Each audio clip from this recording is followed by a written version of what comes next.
I'm showing exactly 120, so I'm going to start. Are you guys ready with AV? All right.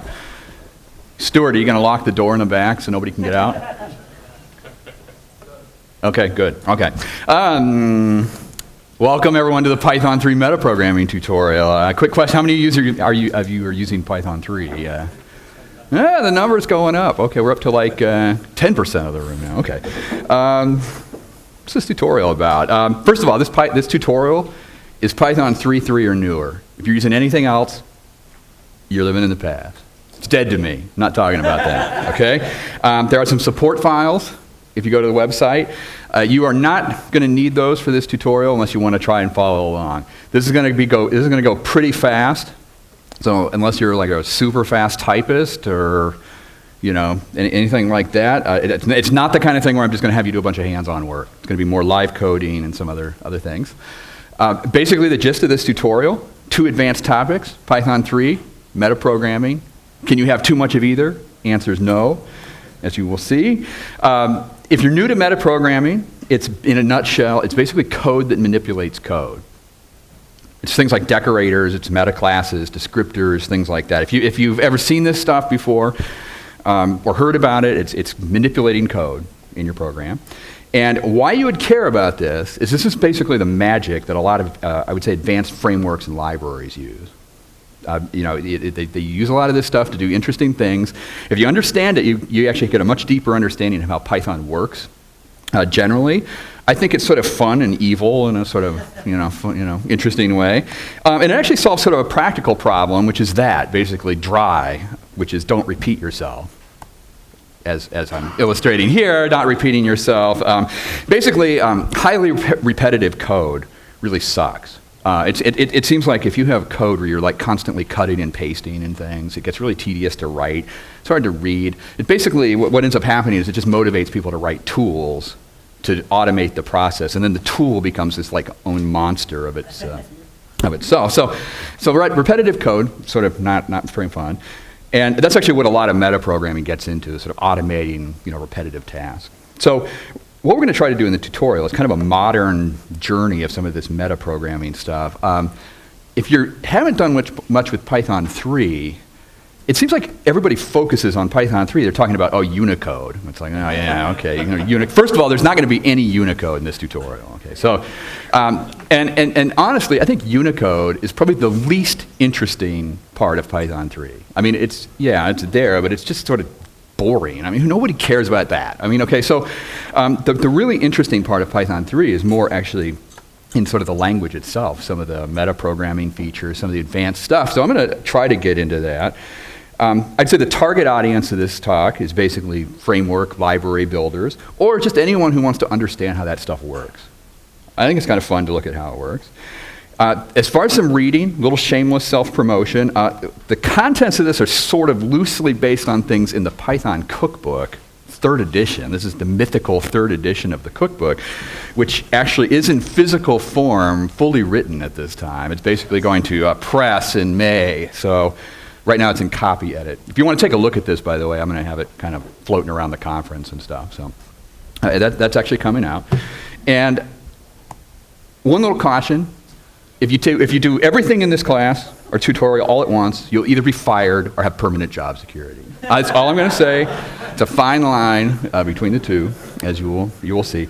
And so let's just do some preliminaries. One other thing. The whole tutorial, I don't know whether you can see that very well, has sort of a theme related to the movie Apocalypse Now, which is one of my favorite movies, actually. It's a sort of, the journey up the river, and it gets more and more insane the further it goes. So it's gonna kind of have that theme to it here. So let's do some preliminaries. There's some stuff that you should know up front, and I'll apologize if this is going to go way fast, but I have to go through this pretty fast to get to the interesting stuff. As you know, code is basically built out of some basic blocks: statements, functions, classes. And statements obviously do the work of your program. You can execute statements using the exec function, which we'll see later, but basically statements execute your program. Functions are probably the unit of most code in your program. You write functions and modules, you make methods of classes and so forth. Just a bunch of statements with a name attached to it. With functions, you should know about that there's two different calling conventions. You should know about positional arguments, and you should know keyword arguments. You should also know that you can have default arguments. Hopefully you know that defaults are set once at definition time, and generally it's a bad idea to use mutable values for that. I don't really want to get into that, but generally you don't want to use things like lists and dictionaries as default. You should also know about star and star args, star args, star args. This is basically a way of collecting positional and keyword arguments into a function. Basically call a function, all the things passed by position go into args, everything by keyword goes into keyword args. And you should also know that you can pass tuples and dictionaries doing similar convention. So if you have like a tuple, you can pass that as arguments using the star. Same thing for a dictionary. One Python 3 thing that we're going to use a little bit is Python 3 has this keyword-only argument style. This is not available in 2, but if you write a function and you put a star and then you name more parameters after the star, it turns out that you can only pass those in as keywords. There's some interesting techniques that you can do with those, by the way. Like one of the things you can do is add keyword arguments to functions that take any number of positional arguments. There's some, interesting sort of techniques there. Another thing that I hope you've seen is the concept of a closure. If you have not seen that, basically the gist of it is you can write a function that makes a new function. Code generator. Think of it as a code generator. So you can say, oh, like make adder, here's define a function, return it back. That thing that returns back is something that will execute the code. You're like making code. We're going to use that a fair amount. And then you should know some things about classes, basically simple class definitions. Just some terminology here. If you have a class, any kind of variable that's defined at the class level is something known as a class variable. Any variable that's defined in the init function is an instance variable, and any kind of method on there is an instance method. A little bit of terminology. And you might also want to know about some of the other method types as well. There are basically class methods that are executed on the class. Just a little bit of subtlety here. An instance method, you execute that on an instance. Class method, you execute it on the class.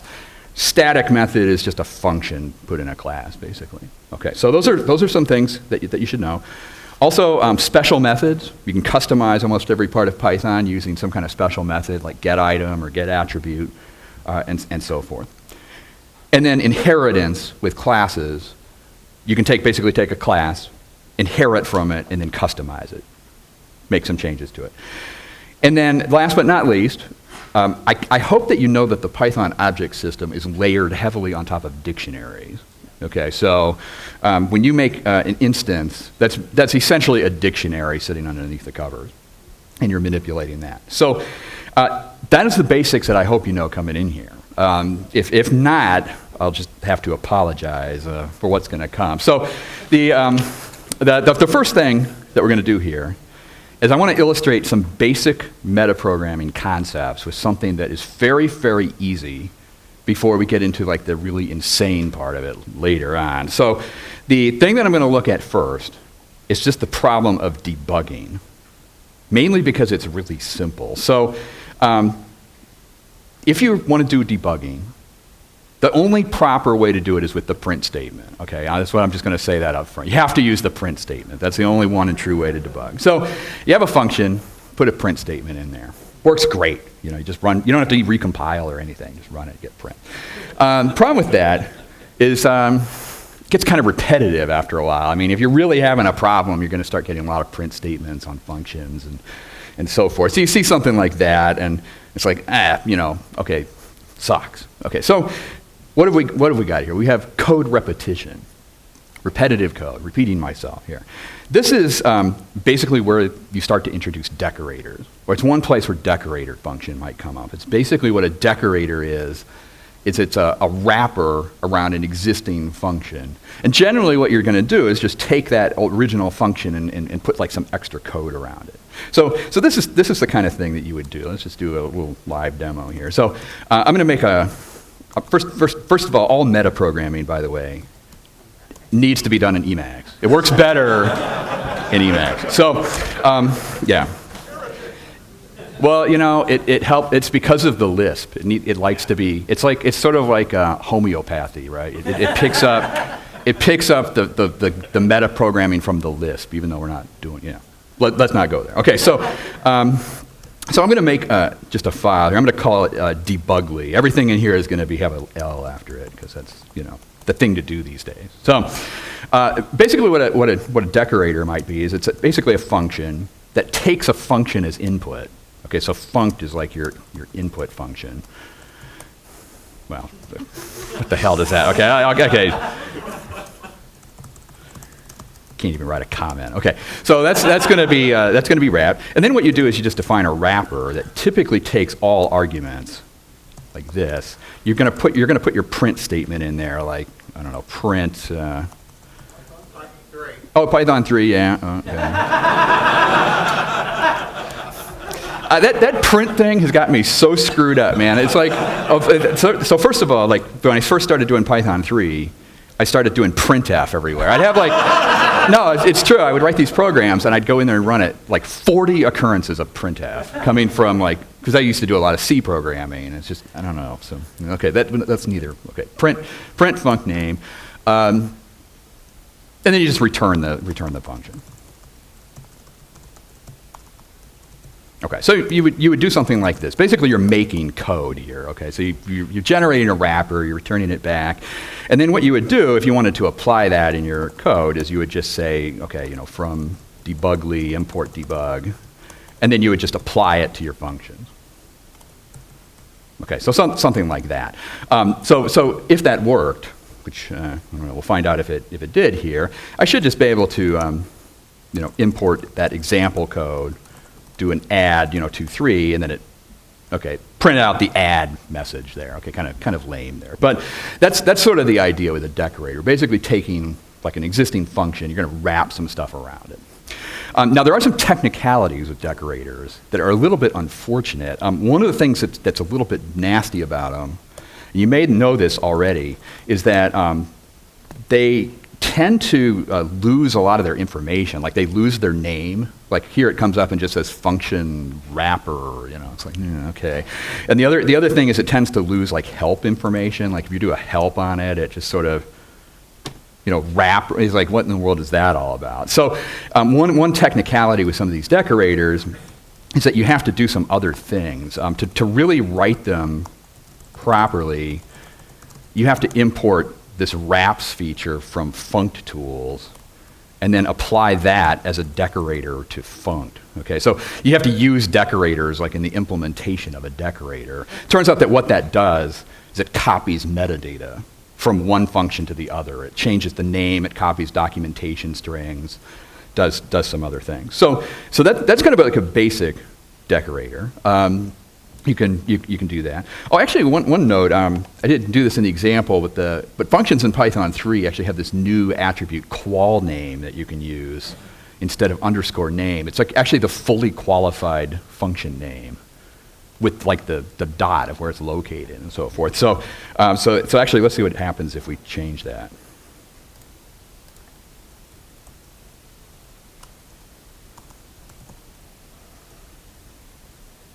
If you notice here, it sort of did it just printed out add. So let's try that again here. Well, it still printed out add. That qual name thing will actually come into play if you start using it with classes and stuff. It will actually print out like the class name along with the method. So that's some simple decorator stuff. I'm actually kind of hoping that you've seen simple decorators before coming in here. So this qual name, it's just goes up to the class. It's not like mine, right? Yeah, the qual name. Yeah, questions about the qual name. I think it uses it will start with the class name and then give you the dotted thing. Yeah. Yeah. All right. So that's a basic decorator. Now, yeah, and I mentioned if you don't use that wraps thing, weird things happen. So generally want to use that.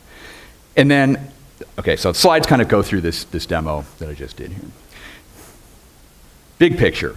One feature about using a decorator is that you actually isolate the debugging code to a single location. I mean, this is actually one of the benefits of doing this decoration stuff, is that you can just apply that decorator a whole bunch of things, and you don't actually have to care about the implementation details of the decorator. I mean, this is the benefit of it, is you just use it, And then if you want to, you can actually mess around with the implementation of that debug. There's all sorts of things that you could do in there. You could change it to use the logging module if you wanted to. Okay, so there's a variant there where it's just like, oh, okay, let's use logging and send data out to logging module.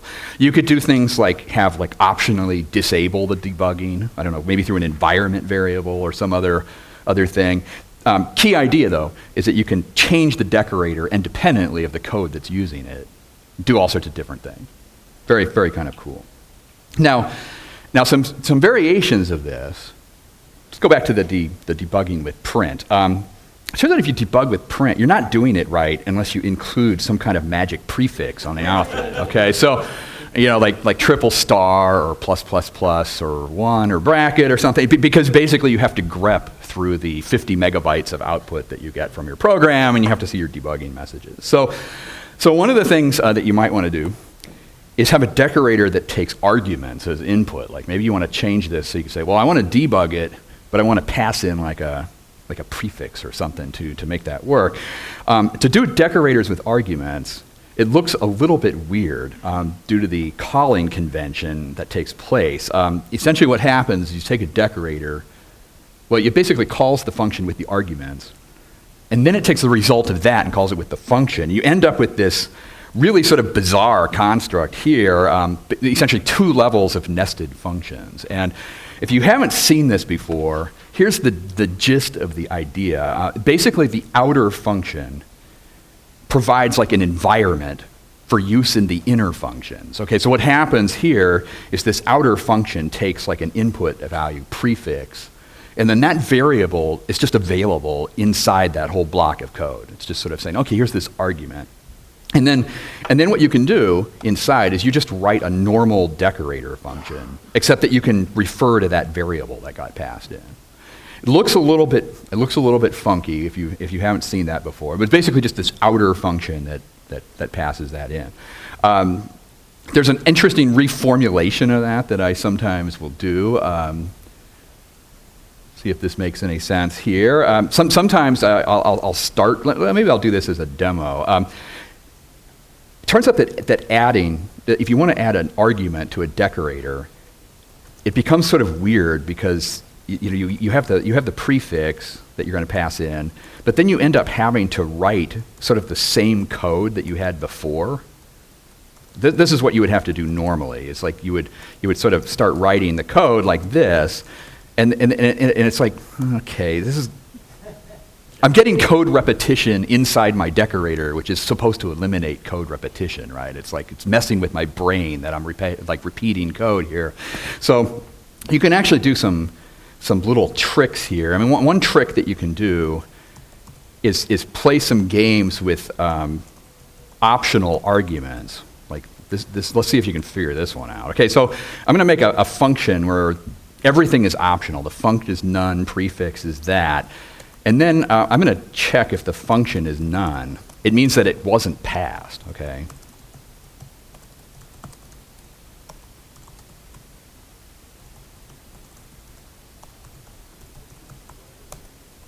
And I'm going to do this sort of hack like that. You're like, good God, what in the world is that about? So the idea here is that if the function was none, this thing calls itself again and returns it, or it uses this partial function to sort of return like a callable that will invoke itself again with the data. The way that that's supposed to work is you would go into your example code, like, actually let me use the prefix here.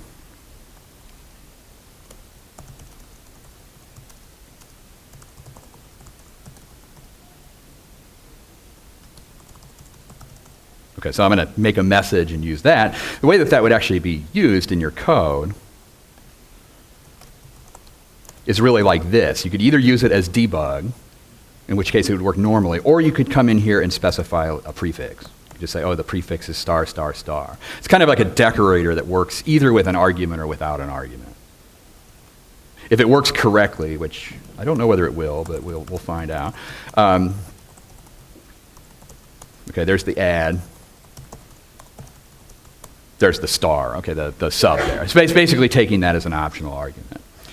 And again, you probably maybe have seen that before if you've done decorators before, but it's sort of an optional version of that. So that's how that's going to be used. Now, just to move on from that, here's sort of the next level of some of this decorator stuff. Let's say you wanted to debug all the methods of a class. Okay, you have a class and you're like, I want to apply a decorator to all the methods. One of the things that somebody might ask is, can you just automate that to do all the methods at once? This sort of takes you into basically the area of what's known as a class decorator. Turns out you can apply a decorator to a class definition and do something like this. You can basically say, hey, I want to debug all the methods of this class, and I'm just going to walk through the class body and apply decorators. Now, how that actually works, let's do a little demo of that. What you can do here is you can say, okay, I want to write a function where you can say debug methods, where you're going to hand me a class definition. Okay, so CLS is a class. And what I'm going to do is walk through basically the dictionary of that class. Okay, so what I'm going to do here is I'm just going to say, okay, walk through key value. Vars, by the way, will give you the class dictionary. So I'm just going to walk through the class dictionary there, saying, okay, well, let's just see everything that you have in there. And then if the value part of that happens to be callable, I'm just going to rewrite the class. So I'm just going to set adder on the class key debug of val. That's what that's doing. It's basically walking through the class and then it's like doing brain surgery on it. It's probably a really bad idea, but that's what's happening there. So you have this function sort of walking through the class definition, putting a decorator around everything, returning the class back. If you've done that right, you should be able to write a sort of a class definition like this. You could say at debug methods class span. I'm just going to put few methods on there like that. I also need to change the import to do that. So. Okay, so if you do that, you should be able to make like a spam object. Oh, import.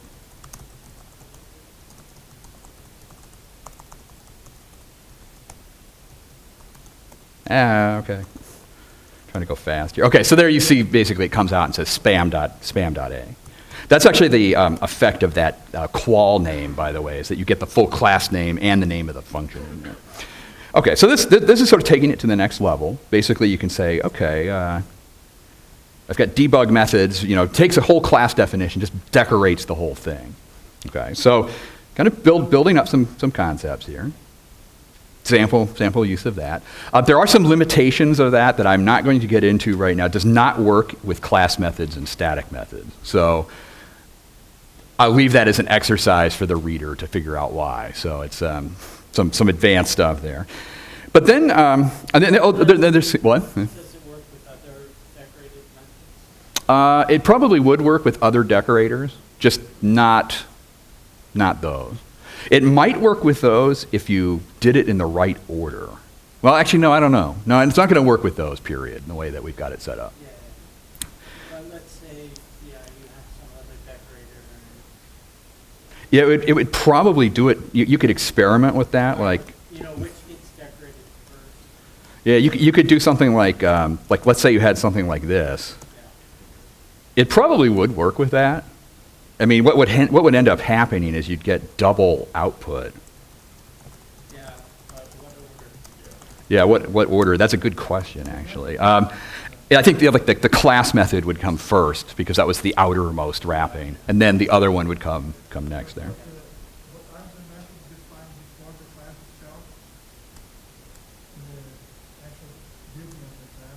Yeah, the methods would get defined first. Yeah, and then the class decorator would come in after the fact. Yeah. Okay. All right. So you can do that. Again, moving pretty fast here, but you'll see why in a second here. Okay. So, some other interesting stuff with class decorators, by the way. I mean, this is sort of a sneaky thing too. Class decorators are actually cool because you can do all sorts of horrible, like, brain surgery on classes. This is actually kind of an interesting one that is debugging attribute access. And the concept here, I'll sort of just talk through it, is that you give it a class, and it reaches into the class and just yanks off the getAttribute method. If you don't know what getAttribute is, it's the method that does attribute lookup. So you're just reaching in, you're like yanking it off.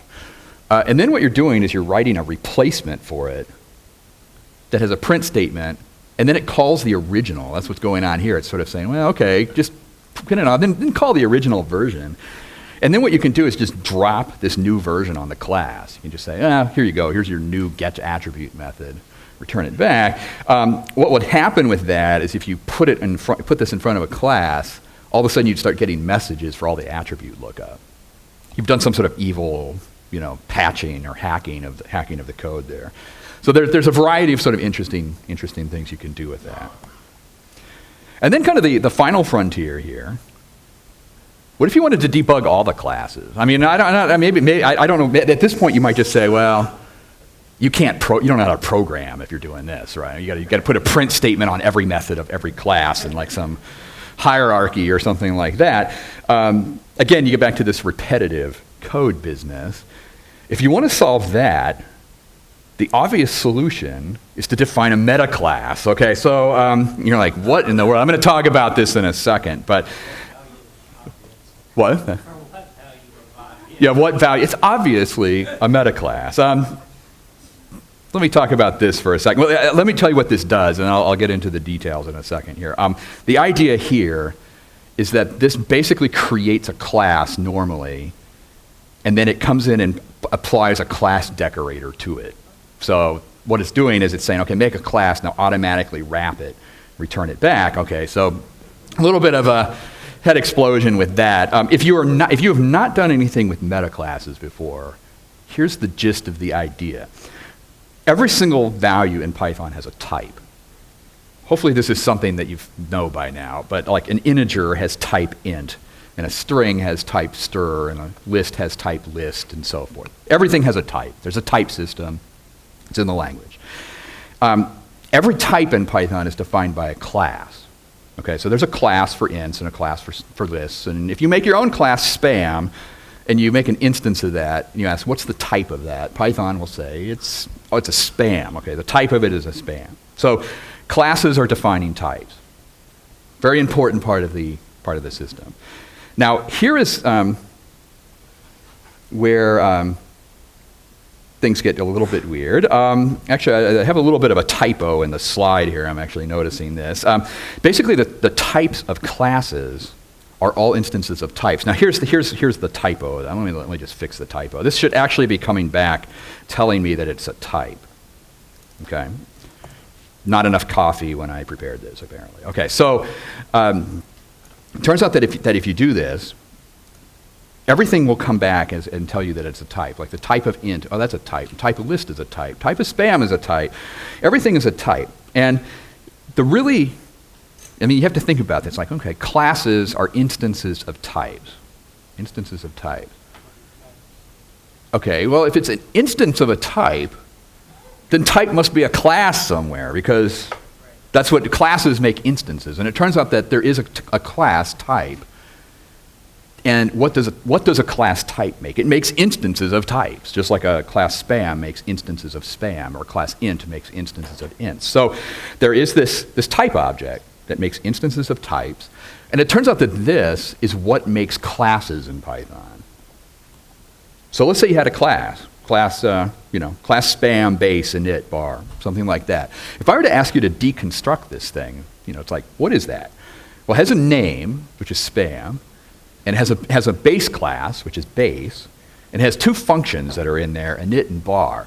It turns out that if you take all those components, this is sort of what happens when you define a class. It turns out that class definitions, basically the execution model, is that the body of the class gets isolated. Okay, so the statements that are in the class kind of get pulled off, isolated.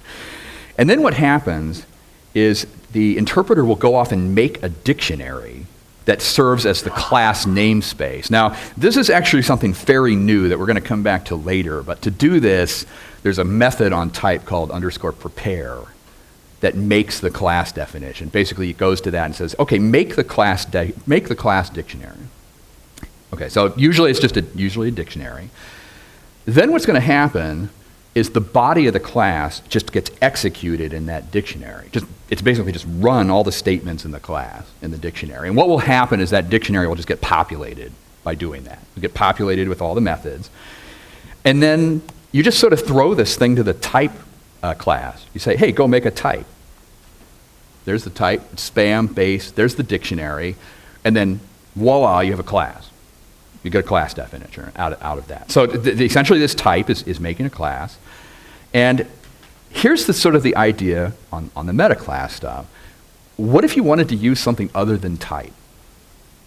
Like you want to make a totally different kind of type at that last step. Turns out that you can specify this when you do a class definition by just saying, hey, the metaclass of this thing is type or something else. Turns out that whatever you put here is what is going to get used to make the type when you're done with it. So one of the things that you can do is start making your own sort of customized types, if you will. I mean, what you can do is you could do something. Well, here's sort of a whimsical example. We'll do it interactively. You could say, okay, I'm going to make my type inherit from type, and then I'm going to put this new method on here. Basically, what you get as input is the class name, the bases, and the class dictionary. And what happens is you're just presented with all this information. You're just saying, okay, here's a class that's being made with class name, bases, and dictionary. You can do anything you want in there. Like one of the things that you could do is you could say, well, if the number of base classes is greater than 1, raise type error, no, or something. Okay, so so you could do something, do something like that. Okay, new. I'm hoping that this will work here. Okay, one other thing about Python 3, by the way, you don't need to supply arguments to the super function anymore. So I use that a lot. So what would happen there is you could just say, well, okay, here's some class base. Metaclass is equal to my type. And okay, you've made a class. If you started using this, like let's make a bunch of classes here. It turns out that code, if I've done this right, is actually working behind the scenes. And if I were to make a class that inherited from like 2 different classes here, let's see what happens. Type error, no. Okay, basically it's being processed by that code. And the way that that's working is you've sort of made like a custom kind of class object. This is kind of the idea in some of this metaclass stuff.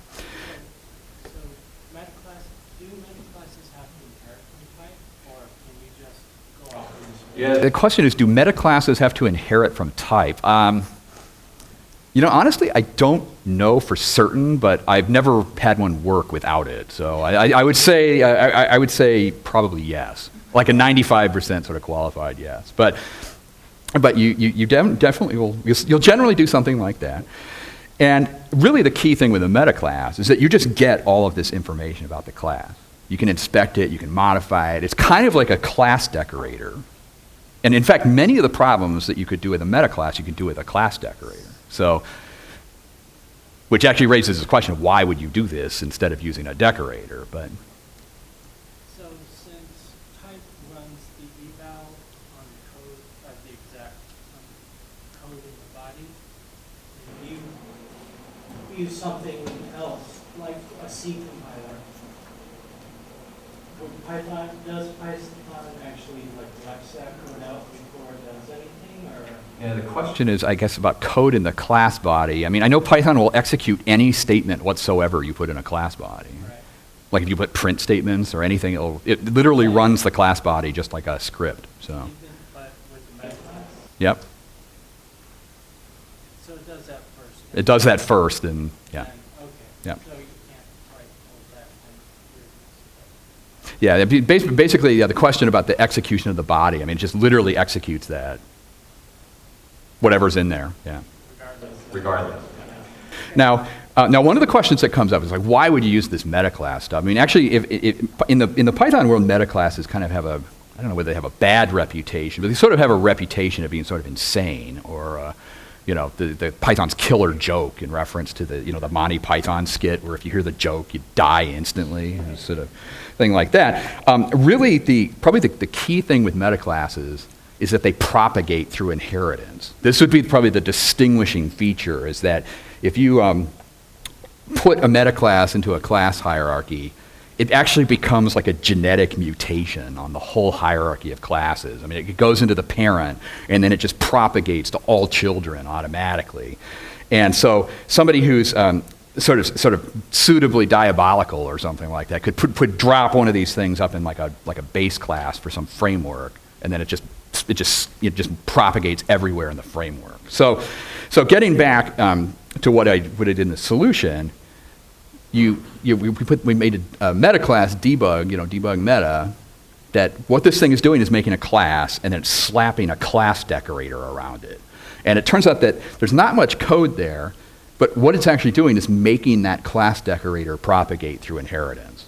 That's really all that's going on. And it turns out that if you wanted to debug the universe, you just set it once in the base class, and then it just goes everywhere. Okay, so kind of a big picture on this stuff. A lot of this decorator or metaprogramming stuff, just if you were going to think about like sort of a theme here, it's really about wrapping stuff. Decorators, you're talking about wrapping functions. If you're talking about class decorators, you're talking about wrapping classes. If you're talking about metaclasses, you're really talking about doing things with class hierarchies. Keep in mind that there's this distinct, like a class decorator would be something applied to a single class, where a metaclass is like, we're talking about the whole hierarchy of code, changing the DNA of how things work. So, a little bit of an interlude here. Let me just pause for a second and see how people are doing before we go into the insane part of the journey here. Question from Mike in the back. Metaclass you can get into the new. With a decorator you get an instance of the class, or you are later within the class. Oh yeah. So Mike points out it's the order in which things happen is different. I mean, with a metaclass you can actually capture things about the class before it ever gets created. Where a class decorator, it's strictly after the fact. Like when you write a class decorator, the class has already been fully formed, and you're just looking at it afterwards. So there are some subtle distinctions there. All right, now question in the back. When do you override under init versus under new? Yeah, because the question is, when would you do new versus underscore init? You might need to do new if you want to change. There are certain things that you might have to put into a class dictionary to affect like how the class gets created. Maybe one example of that might be something like the slots attribute. I mean, that would be one example of that. I don't really talk about slots here, but there's certain things that you might have to put in a class definition prior to calling type to get it to create properly. Is that what you were going to point out, Mike? You use init for this init, but as soon as you slots, that's the only application I found. Slots you have to have a new. Everything else pretty much you can do with the init. Okay, yeah. Mike sort of points out most of the time you can do things with. Okay. Yeah, I think for the most part, probably new and init, almost interchangeable. I'm sort of in the habit of doing new. Maybe there's no good reason for it, but it's, that you can sort of go either way with that. All right, so a little bit of an interlude here. Okay. This stuff that we just did is actually pretty well-trodden territory in the Python 2 world, okay? I mean, this, people are doing all of that stuff right now in Python 2. Class decorators and metaclasses and decorators with arguments and all sorts of things like that.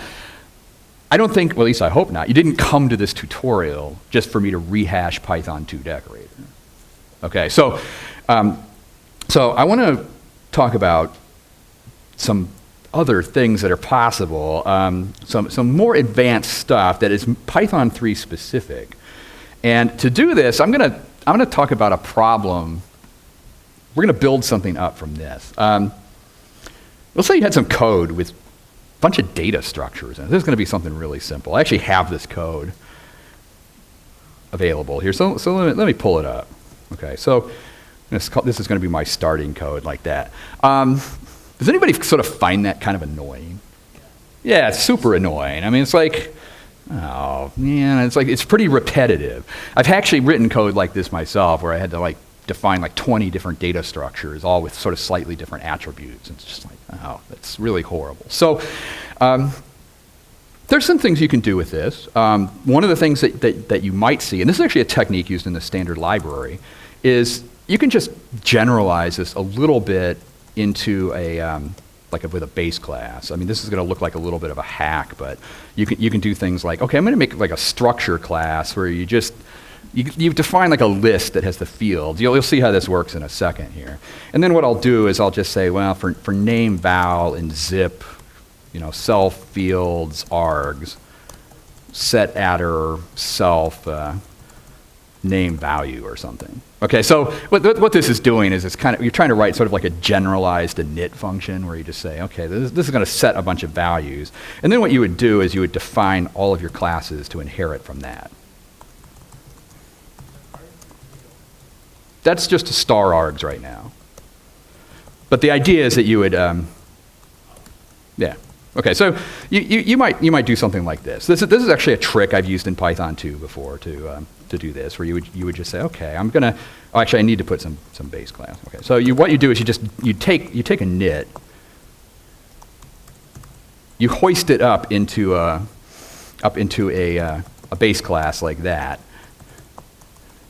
Pert. Okay, good. And you turn your code into something like this. I'm actually a little curious. I mean, how many of you have seen this technique done before? A few people. Kind of the idea here is that you sort of start with that. Actually, I'm gonna write this to a file called I'm gonna call it structly here. Okay, so everything has to have an ly on it for this talk here. So this is going to be my structly file. What's going to happen with that, assuming I haven't made any mistakes, is that you could say, well, make a stock, goo 100 490.1 or something, and it would just go ahead and populate all the values there. It's essentially what's happening is you're sort of listing what the attribute names are, and then we're using the init function just to go through and set them. Okay, now so you had a question up in the front. Somebody had a question here, so. I don't quite understand how fields gets into cells. You're setting it in a class? Well, it turns out that class variables are accessible through the instance. Like you can say self.fields and it will go through the instance. It will pick it up. That's actually a very weird thing about Python, by the way. I don't know whether people have thought about that, but the fact that you can access a class variable through an instance is a little weird.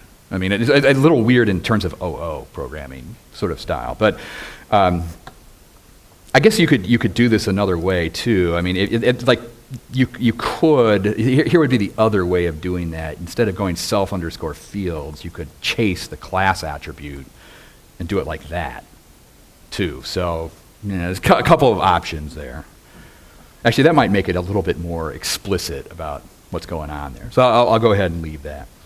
All right. So you might do some trick like that. Now, does anybody see any downsides to doing that?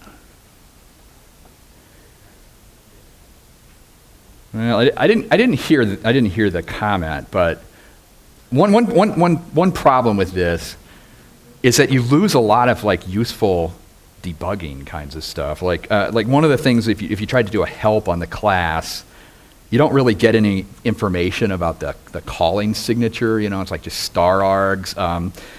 You could, if you don't call it with the the right number of arguments, it's like, okay, that's kind of weird. It did s and it did name and shares, but then it didn't do price. So I got to okay, I got to add some extra checking to it. Another problem with it is you don't get keyword arguments. So you've like lost all of the ability to do keywords. So that basically doesn't work. There's a whole bunch of stuff that you lose by doing that trick. So what you've done is you've done like a bunch of convenience, but you've sort of messed it up for yourself. I mean, basically no support for keyword arguments. There's no argument signature on it or anything. Actually, one thing about argument signatures, by the way, I'm going to get into this. There's a new feature in the inspect module that will tell you the signature of things. This is this new signature feature. You can basically say inspect.signature on anything, and it will tell you the calling signature of it. You can actually look at it and pull information out of it and do different things with it. We're going to do some more with signatures in a second here. So this is a little bit of a problem. It's like, okay, no support for keyword arguments and other things. So I want to talk about signatures. This is a new Python 3 feature that got added here. Okay, putting the signature on things that only showed up in Python 3. And so let me do a demo. It turns out that in Python 3, you can actually construct function signature objects yourself. Okay, so here's sort of an interesting thing that you can do. I'm going to do this interactive. You can say from inspect, import parameter and signature. And what you can do is you could take like a list of fields. So let's say you had a fields list like name, shares, price. You could actually come in here and make like a parameter list. So you could say, okay, let's make a bunch of parameters by basically, I do a list comprehension here to say, okay, I want to make a parameter where this is sort of the field name, F name, and then it's going to look a little bit funny, but it's sort of like an enum or something. You're basically saying, okay, I want to make a parameter that's either positional or keyword. I hope I've done that right. Okay, so you're going to do something like that. This is essentially going to make like a bunch of function parameters. And then what you can do is you can make a signature out of that. You can just say, well, let's make a signature out of all those parameters. Okay, so you get a signature object. If you print it out, it will sort of tell you the signature on there. And you're saying, okay, that's kind of interesting. Now the question that comes up is like, what in the world could you do with that? Well, it turns out that with these signature arguments, here's the cool thing that you can do.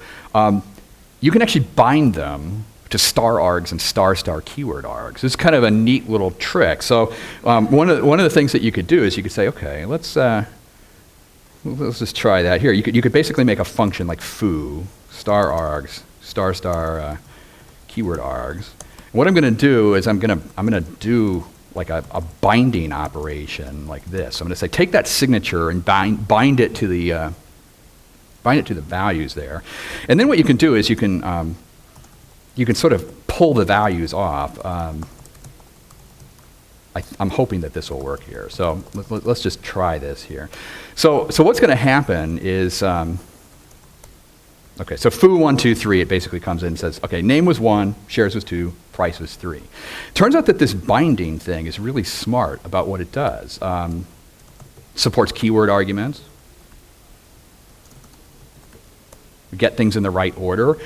It will do argument checking, saying that it's lacking, basically lacking a default value. Didn't get a value for price. It will do all the error checking that you would normally do for a function. It's basically taking a signature and it's enforcing it on star args, star keyword args. Hopefully you sort of see that going on. That is actually kind of a neat feature because you can use that. Okay, so it does all the error handling, all the enforcement of stuff. You can actually use that in some of this structure code. Now this is going to look a little bit nasty, but what you could do is basically write a little utility function where you'd say, okay, make a signature on it, and then modify the init function to enforce the signature. So you could take this code and basically do that. So let me bring in some code here.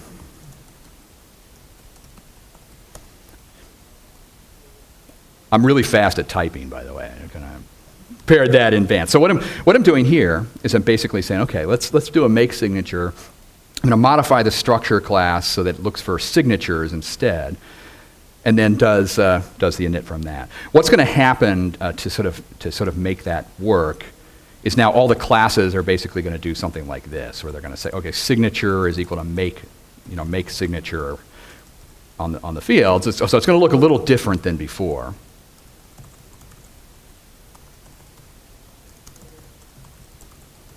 Okay, I'm just going to do the 2 there. Okay, so let's just do that.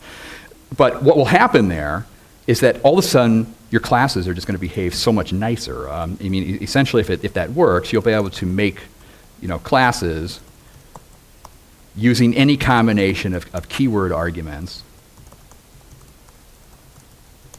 positional arguments, things like that. So you could, do, keywords and so forth, and it just sort of works. And it has error checking built into it too. So if you don't pass in enough arguments, it fails and so forth. In fact, even if you print out the signature of stock, it comes up and says, oh, it's name, shares, price. Very minor little thing, but it's kind of cool though. I mean, it's like you're providing a little bit more information to the user. It's actually simplifying quite a bit of code that you would have to write normally. I don't know whether anybody has ever tried to do that. If you've ever tried to write code that takes star args and star keyword args and enforce like a calling convention on it, it's actually pretty ugly. I mean, you're kind of nodding your head up here. I mean, it's really ugly. I mean, you have to check for all sorts of duplicates. Like, was it duplicated as a positional argument? Was it as a keyword argument? Do you have too many values? Really horrible stuff. So this simplifies that. All right, so you can do some interesting things with these signature objects. But then you sort of get a new problem, which is that is actually kind of annoying. At least I think it's kind of annoying. I mean, it's like, yeah, okay, you've got signatures being generated there, and you sort of ask this question, well, can you simplify that in some way? And the answer to all questions of can it be simplified in some way is always metaclasses, basically. Okay, so basically you have a problem here involving class definitions, either class decorators or metaclasses. And you could actually solve this problem doing some kind of, either technique. One of the things that you could do is maybe some trick with class decorators. You could say, okay, well, add a signature to this thing, and then use it like a decorator. You could just say, okay, add a signature, name, shares, price. And then it would sort of drop that on there. I'm not sure I don't know, it kind of works okay, but I'm not sure I really like that. The other alternate approach would be to define a sort of a metaclass to do this. So what this is doing, let me just sort of quickly describe it. It's basically making the class, and then after it makes the class, it essentially makes the signature automatically for you, and then just sort of drops it on the class. So it's basically doing code for yourself. It's kind of automating this thing that's kind of annoying. So it's actually setting that field's attribute. So this is if you took that approach, you could actually simplify this code back to what it was initially. I mean, essentially, what you would do to do this is add this sort of meta class that does this like signature generation in there. And then you would sort of use that as your structure-based class, and then you could actually go back to this like simple thing. Okay, so you could hide the fact that you're doing that. Okay, so you're going back to what you had before. Okay, so let's so that's sort of taking you back to that simple definition. This actually is one way to view that is, I mean, this is actually one of the powers of some of this metaclass stuff, is that you can actually take like classes and then sort of tweak the definition a little bit or simplify what's going on behind the scenes. I mean, I actually want to make signature objects, but I don't want the user to have to worry about that. I'm sort of saying, okay, well, I'm going to automate that. And the way that I'm going to do it is basically injecting a metaclass in there. All right, let me see how people are doing with that. Everyone, okay, so I haven't seen too many people running out in a panic yet. So, that's one thing. One other thing that I guess I would mention too with some of this metaclass stuff. Let me go back to this like decorator thing. One thing with decorators versus metaclasses, I think, is this element of how much stuff are you going to put into a base class. I don't know if that's going to make sense, but it turns out that if you're going to expand the structure class to have lots and lots of functionality, like maybe repr methods or type checking or anything like that, that actually might be an argument for doing some of the metaclass stuff. I mean, it turns out that when you're working with metaclasses, you're kind of more deeply embedded in the type system, if you will. And if you need to do things like type checking or propagate code, that is probably something to consider. You know, sometimes you'll hear people say, you should never use metaclasses. It's like too confusing, too mind-blowing. It's like, just use a decorator or something. I'm not sure I totally buy that. I mean, it's, you know, you do have to kind of think about like the problem that you're solving. And, you know, one little subtle aspect of that is that generally with a class decorator, what you're doing is you're just sort of tweaking some class, maybe all on its own. It's just like, oh, take this class and do something to it. Metaclasses actually come into play if you're trying to do some kind of modification, maybe in combination with inheritance. Okay, so it's a more powerful idea. But one thing to keep in mind is that I don't think you should quickly like dismiss any option when you're doing this metaprogramming stuff. I mean, it's like all of this stuff is meant to work together, but it's used to solve sort of different kinds of problems. So there is that element there. So let me just pause for a second. Question in the back, and so you have to shout it out. I'll try to repeat it. So. The signature attributes, is it significant in Python apart from this demo? Or? Okay.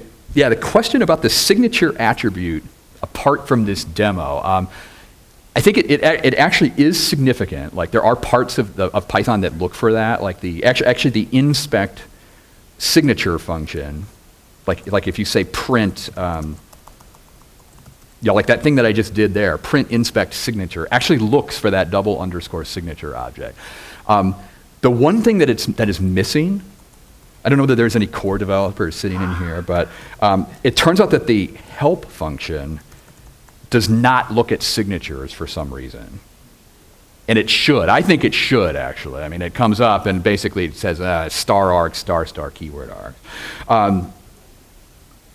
I can't think of any reason why the help function shouldn't look at it. It just may be that it's such a modern feature that it just hasn't worked its way out. But there are parts of Python that are looking at that. I could see IDEs, like people writing IDEs for Python that this is something that they may want to tuck away, saying maybe we should look at this signature attribute to find out what the signature thing is. I believe that signature might also be propagated by decorators as well. Now, I'd have to double check. Like that wraps thing may propagate the signature as well. So I'd have to check that. But yeah, there is a significance to the naming of that. Another question here. I have a different approach to this kind of constructor thing. You can just look at locals the first thing. You take in it, you look at locals, and then you set the locals the name. You keep the signature in place as it is, in it, and then you look at locals and write a small helper that just modifies the names of the dictionary. It's just one line. No metaclass, pretty easy to understand it, but it does the same thing. So it's a more lightweight solution, I would say. Okay, you're talking about, let me just make sure I understand what you're proposing.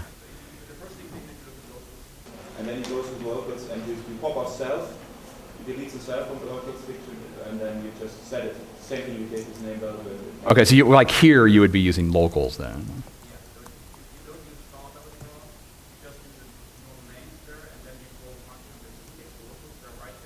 And that's doing the same thing we did.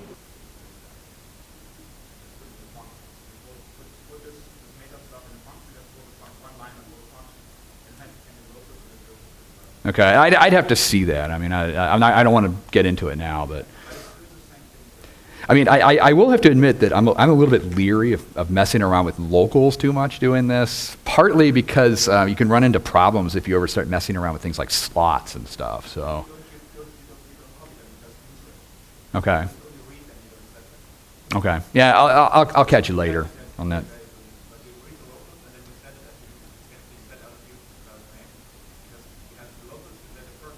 So locals arguments are only locals there, and you set them. Okay. Okay, I'll have to see it in the break or something like that. So yeah, let's not go down that path here. So yeah, question all the way in the back though. Do you need to bind that in the structure? Can bind be pushed to the metaclasses? Can it be? Your question is, can bind be pushed to the metaclass? I don't think so, because bind is basically executed at the time of instance creation. And metaclass is more about class definition time. So it's a completely different thing there. All right. Well, let's go ahead and move on from that. Now, one of the things that we're going to do here, I want to talk about the dot operator, owning the dot. I believe that those are the words of actually Raymond Hettinger. I think he gave a tutorial where it's like, you own the dot, man, or something like that. So Python actually provides the means for you to do a lot of customization. And I want to talk about sort of this correctness thing. Okay, we did a bunch of data structures. Okay, so duck type. Okay, so you have this stock class. Okay, stock, name, it's so forth. So you have name, shares, price. Somebody might actually want to do some validation on that, or either type checking or validation, or I don't know, posting on Hacker News or something. I don't know. Okay, so there's going to be this sort of correctness thing, and if you know about this, you might know that you can upgrade attributes through the use of properties. I mean, if you were really concerned about type checking, you could potentially define a property for these things, saying, okay, there's a getter function and a setter, and then in the set I'll do like, type check and value check and all this stuff. And that works. Okay, I mean, you can take up an attribute and you could put a bunch of type checking on it, and your program would crash. The only problem with that is it gets really annoying. I mean, I don't know whether you've done much with properties, but if I had to do that all the time, I think I'd just quit. And, I don't know, open up a hot dog stand or something like that. And it's like I wouldn't want to write code like that all the time in my program. It's pretty repetitive. So you may want to simplify that in some way, but it's actually kind of surprisingly tricky in the example that I've given you there. One of the things that's sort of tricky about this particular case is that I actually have two different things intertwined with each other. I've got type checking, and I have domain checking or value checking going on at the same time. So it's like, okay, that's a little messy. And so you might run into this problem. It's like, well, how would I solve that? How would I structure this? So if you want to do things with the dot, and you want to do it for real, not with properties, but you really want to get into the guts of Python, you're going to do it using descriptors, and basically the descriptor protocol. Now, if you have not seen descriptors before, here is kind of the gist of the idea. So let me make a descriptor class. I'm going to keep it in my file that I'm working with here. Basically, the idea of a descriptor is that you get to own the dot operator.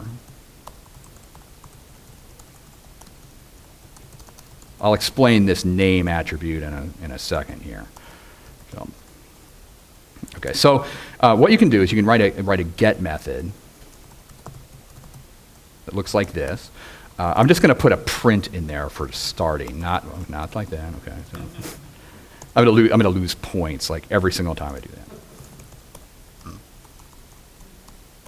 And then you can define a set attribute.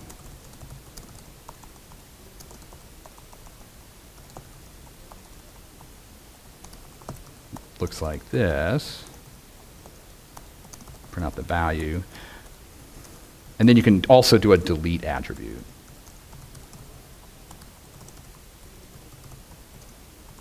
Okay. Let me put in the name here too. Okay. So what you do is you have a class that looks like this.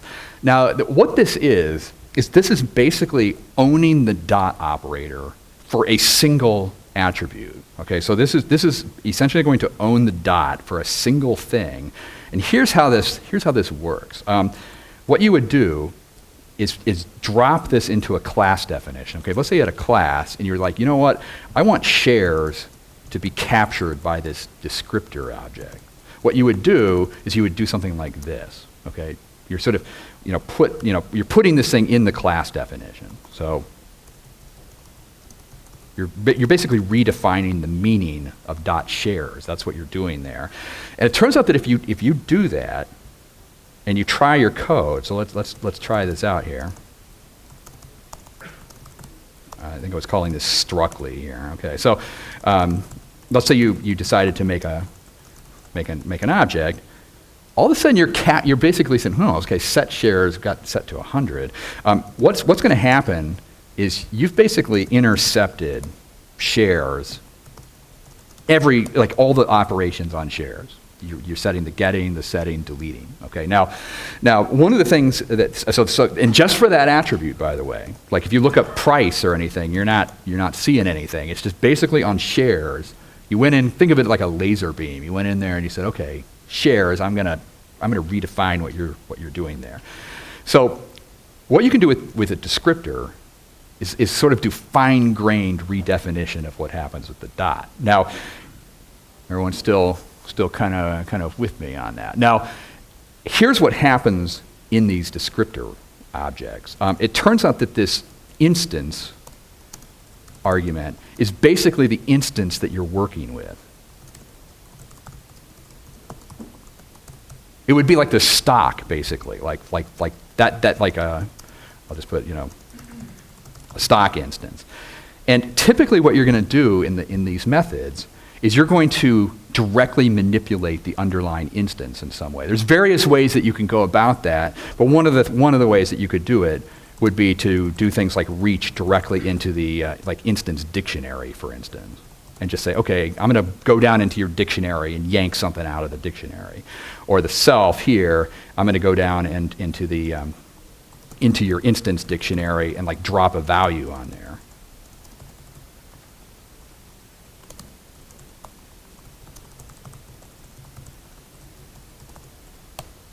Okay, so this is sort of what's going to happen. Is this thing is essentially you're capturing the dot operator. Do I have a typo somewhere? No.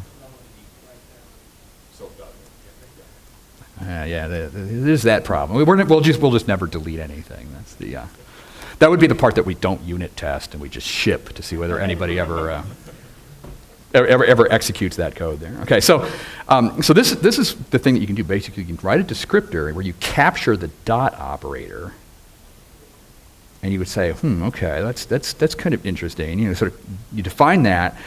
You has to go in the class definition, and you're going to get customized handling of the different attributes. Okay, so this is what the code basically looks like. Is something like that. You're capturing get, set, and delete operations. One of the things that's going on here is basically this name attribute is essentially the name of where the piece of data is being stored on the object. Every single piece of data has to be stored somewhere. That's the name that I'm using to store it. Okay, so that's like a key in the instance dictionary. You're doing direct manipulation of the instance dictionary there, and basically pulling data in and out. Now, one little subtlety about this, it turns out that if you're using the same name in the instance dictionary, the get method is actually optional. It turns out that if you're going to mess around with this dict attribute, you can actually get rid of some of the code. I'm going to do that in my example here. Turns out that for getting, I'm not really doing much there, so I can actually get rid of that. So I'm going to get rid of that. Just focus on the set there. Okay, so I can basically customize the set operation. Okay, so do something like that. Now, this is where this is going to start to get interesting. Okay, you're saying, okay, basically the way that you would start using a descriptor is like this. You would say, okay, I'm going to have stock structure, maybe some fields, and then I'm going to start declaring things like name, shares, price, all to be descriptors. I'm basically going to define them as descriptors. Now, there's a pretty good chance that you've seen stuff like this before.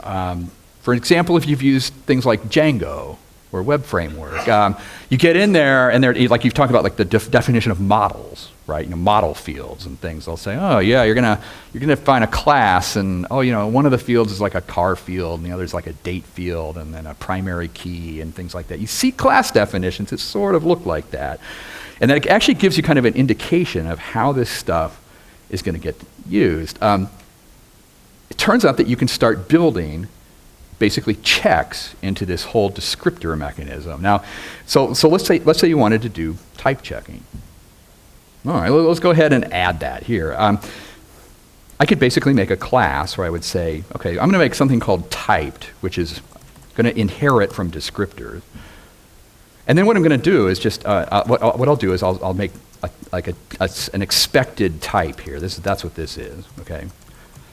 And I'll just redefine a set method to add a little bit of type checking. So I'll say, well, if it's not, an instance of this of that type, raise a type error.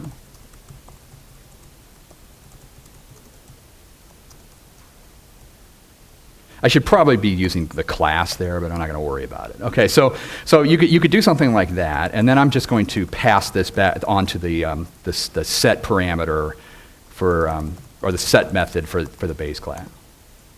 Okay, so what I'm doing here is I'm kind of like extending this basic descriptor. I'm saying, okay, well, I'm going to add type checking to that.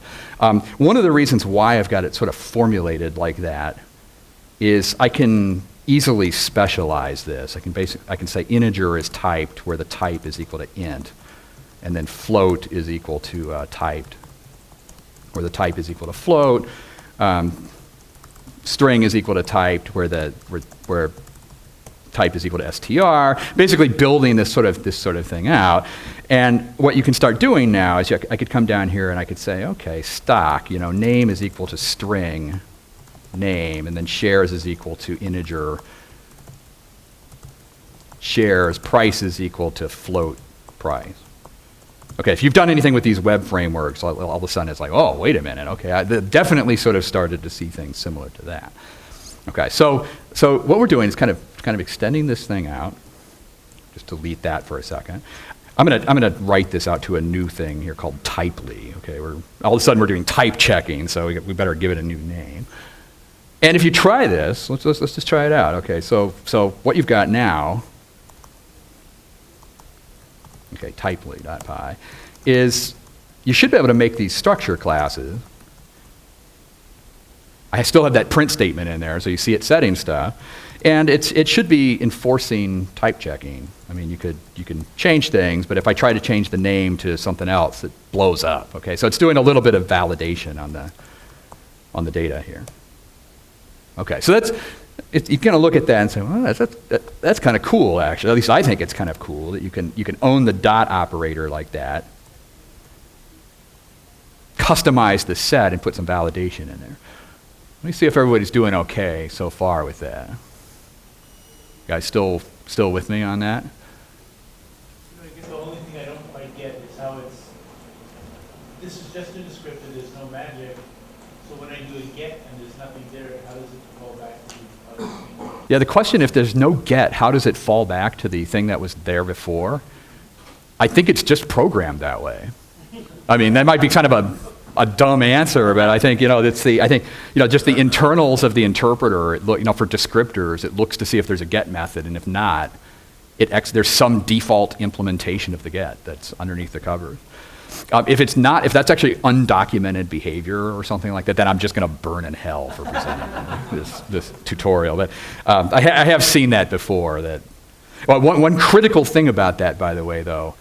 The name has to match what's in the dictionary. I mean, one really subtle thing about this is that if you look at the underlying instance dictionary, it basically has like price, name, and shares in there. And when you're accessing like s.shares, it actually intercepts that before it hits that instance dictionary. Turns out that if the underlying dictionary had like different attribute names, like an underscore shares or an underscore price or something like that, you would have to use a get method because there would be a mismatch between like the name of the descriptor and the name of the attribute. So, yeah, there are some subtle aspects of that. All right, now let's go ahead and like add to this further. One of the things that we had earlier too is we had the value checking thing. That's actually pretty easy to do too. Like if you wanted to do like a domain checking, you could say, okay, let's make a positive descriptor where we'll define a set method.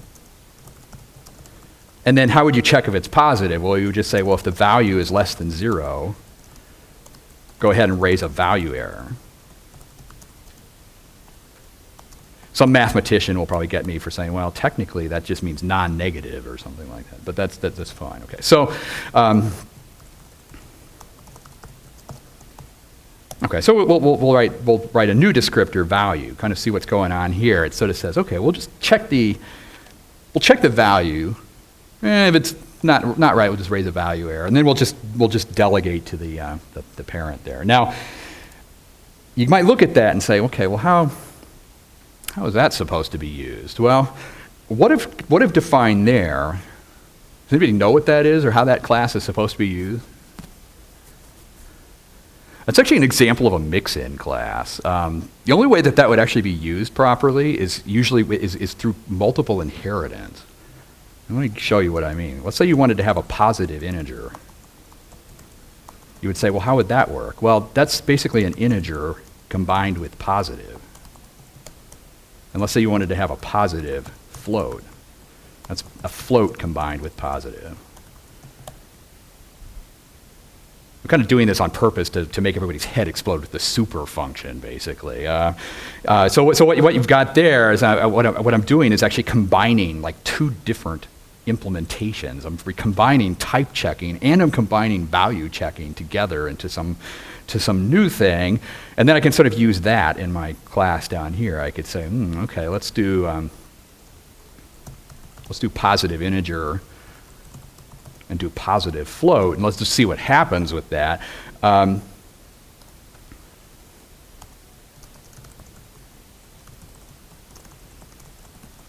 If I've done this right, I should be able to set, shares. I can't set shares to like a string.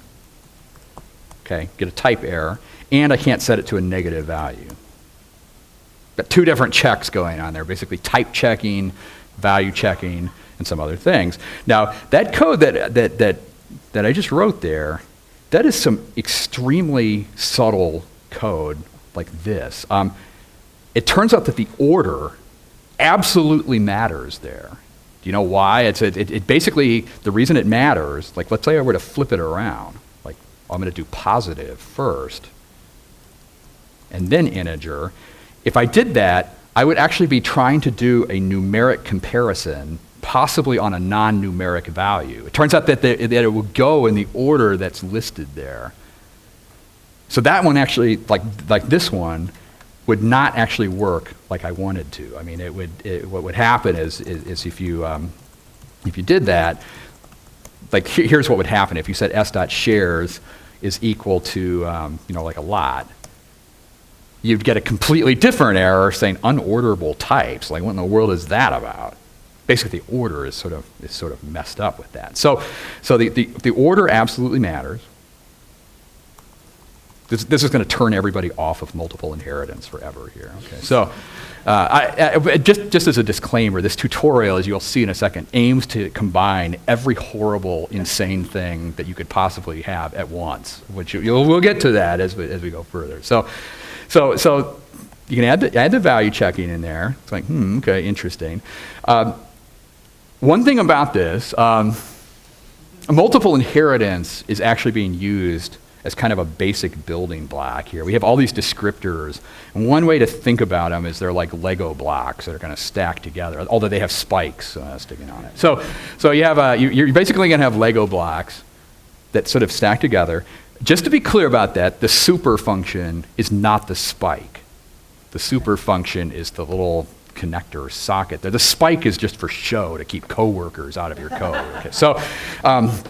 So you have these like little building blocks, and really to understand what's going on here, you have to kind of get into the depth of the method resolution order. This is a big topic in Python. It's I don't know. We could do a whole tutorial on that. But one of the things that happens with classes is that when you use multiple inheritance, Python determines this sort of method resolution order list that orders all the classes. So you'll see this thing going positive integer, typed, positive, descriptor, objects, things like that. This actually sort of defines like the control flow of all those set functions. It's extremely it's extremely kind of subtle, but what happens is when I do like this positive integer thing here, integer positive, it will come into this code and it'll say, okay, integer, that one is first. So I'm going to come into the integer code up here. I'm going to come into this thing. I'm going to do the type check, and then I'm going to do this super call. Okay, I'm going to say, okay, call the super class. Now here's the mind-blowing thing. That does not go to the parent. It goes to the next thing on that MRO list, which happens to be the positive class. So not the parent usually. Okay, so what will happen is that will basically come over here and go into this. Okay, so it will say like, oh, okay, I'm gonna call that. Now we're gonna do the value checking, and then this super call here will basically go up to the final base class. Yeah, so if you see that, actually, if you look at that, and you said something like if we looked at positive integer MRO, for instance, you'd actually sort of see that. It's sort of saying, well, it starts on positive integer, it goes to positive, then it goes to integer, then it goes to typed, and then it goes to descriptor. It basically works its way up through this up through this chain. This is a pretty advanced thing with the super function. I mean, the super function actually kind of gets a bad rap in Python sometimes because people they'll try to use it and they may not quite understand its relationship to multiple inheritance. The fact that it doesn't necessarily go to the parent. You can get these diamond diagrams. The diamond gets collapsed into a tuple. Yeah, the diamond gets collapsed down into this list. I think that the thing with super is that there are some amazingly powerful programming techniques with like mix-in classes and composition of classes that you can get into with that. The really downside of it is that you can, there's a lot of articles out there on the line, where it's like, Python super considered, dangerous or, things like that, where they kind of rant against it. Maybe it is dangerous if you don't know what it does, but it's definitely a feature of that. Yeah, questions over here. Really quickly, before we get too far from a basic descriptor, I can still get into the dictionary of an instance and inject a badly typed value there, right? So it's not quite a contract. Oh, yeah. Just overwriting sugar on the Madonna. Yeah. The question is, can you get into the dictionary and overwrite it bypassing all this stuff? And the answer is definitely, yeah.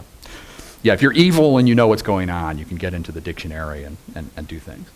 Now, one of the things that I thought I would add to this, we're almost getting into the break, but I thought I would end with sort of two more descriptor objects that are kind of interesting. It turns out if you like this multiple inheritance thing, which you probably don't at this point, but that's okay anyway.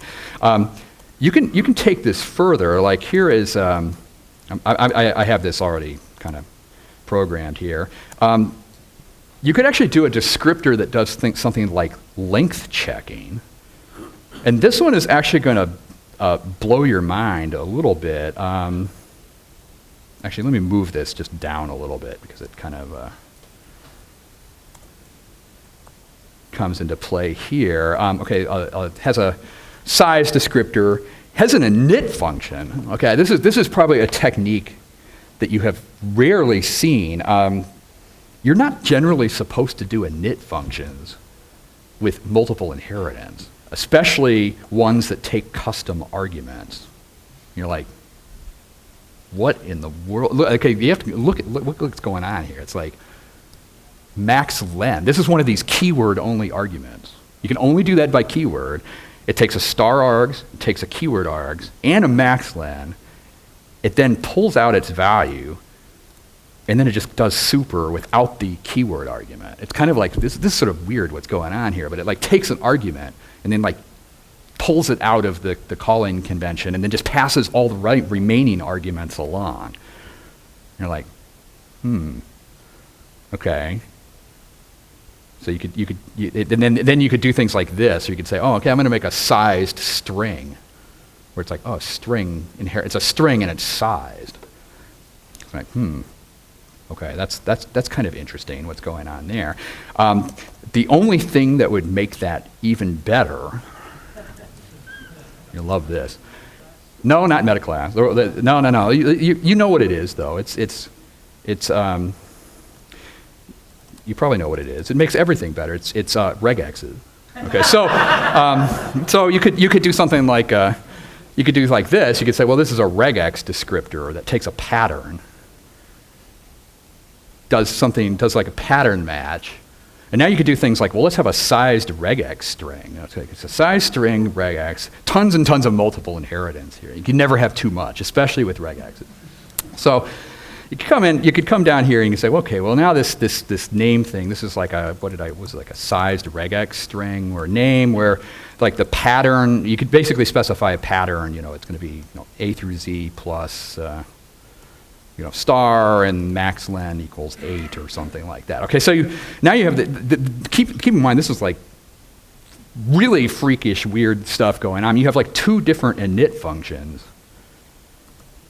being combined together with different arguments. Okay, one has a pattern argument, one has a max len argument. They've been like sort of merged into one thing. And it will basically work, assuming that I have made no typos here. So,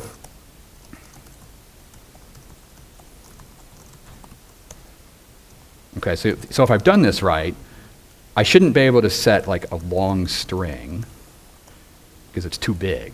I basically set a max length of 8. I also should not be able to set like a bad pattern, basically, so that's an invalid string. On top of that, it's got like you can't set a type. So this thing has a whole bunch of things going on. It's like type checking, plus regexes, plus length checking. You've got a whole bunch of crazy composition through inheritance. And you've just left the building, basically, here. Okay, so okay, so I kind of go through those slides there, and this whole business with this init function, I think is actually a kind of a wild, underappreciated thing about keyword-only arguments in Python. It turns out that the ability to do these keyword-only arguments actually opens up a really kind of interesting new programming technique that allows you to like compose functions involving the star. Like you could have a function with star args, star keyword args, and then you could have this extra keyword argument like stuck in there. And it turns out that those keyword arguments, like if you pull the argument out and then don't pass it along, you can actually get these functions to like compose with each other in any order. They'll like each one will like take its own argument, like pull it out, call it other functions, and it will just like all work. You could probably do this in Python 2, but it is not nearly as elegant as that. I mean, that's a very sort of sneaky idea. Yeah, this is I don't know if you can see that. You see that there, it's like awesome, man, with like all this multiple inheritance craziness. Now, it's still kind of annoying, all the code. We're trying to type there. I mean, we have the fields thing, name shares price, a little bit annoying. So let's take a break. That's the sneaky apocalypse now scene there. So when we, I think it actually is break time. I'm showing like about 2:50. Do you guys know in the back the tutorial guys? Is it about?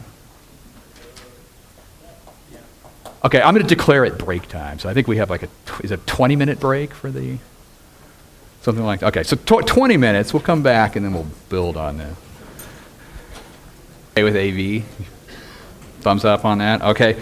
The thing we're going to start with here is this annoyance that we kind of ended with. I mean, we've been messing around. We kind of have two different things going on at the same time here. We've got this signature checking stuff, and then we've got this type checking, value checking stuff.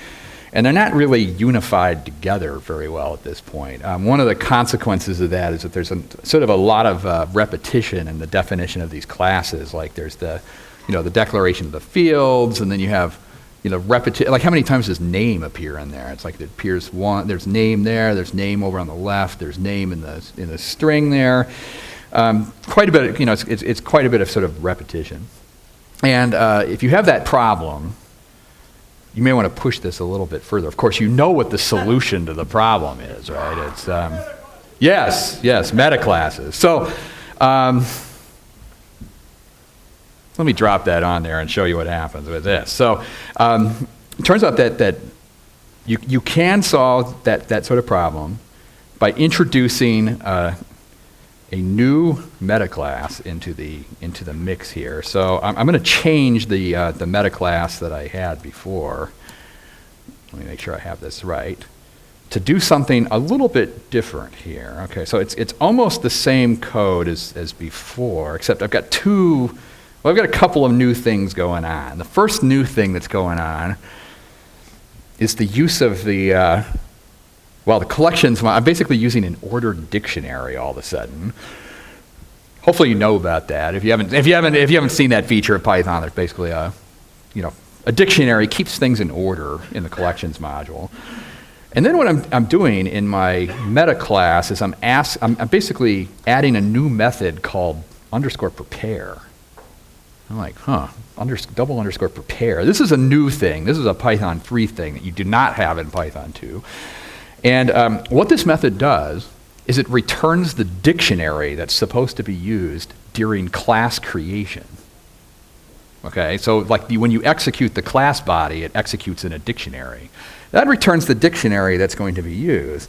And you would say, well, why would you care about that exactly? Well, the thing that you can do with that is it lets you completely get rid of the fields attribute. You can basically take that, you can say, goodbye. And what will happen is it will record the order of the attributes based on the order that they're listed in the class. This is very, very subtle, right? It's like okay, I'm going to pick up the order there. And then, so that's one of the things that meta class is doing. It's essentially, that's what this is doing. It's essentially saying, okay, I'm going to just pick up I'm going to go through the class dictionary, look at all the things that were descriptors. It's special because it's actually going to keep them in order. Okay, that's the whole feature of this ordered dictionary. Keeps things in order. The other thing that you can do at this point is go ahead and fill in the name field. It turns out that the key of this fields list is actually the name that was used in the class dictionary. So I can get rid of that as well. So you can come in here, you can say, well, okay, let's get rid of that. You don't need to specify the names anymore. And so what's happening is that you've greatly reduced the amount of excess typing there. This is actually looking a lot more like what you might see in Django or something, where it's just, name is a regex string, shares is positive integer, price is positive float. You actually have this sort of meta class kind of doing this stuff for you behind the scenes. So, and the magic for that is this prepare method. I mean, you can't do that with, well, you could do it without the prepare, but you have to do like a worse hack to get it to work. I mean, there's some techniques that you can do for that, but that's basically that prepare method returns some dictionary and then uses that for the execution of the class body.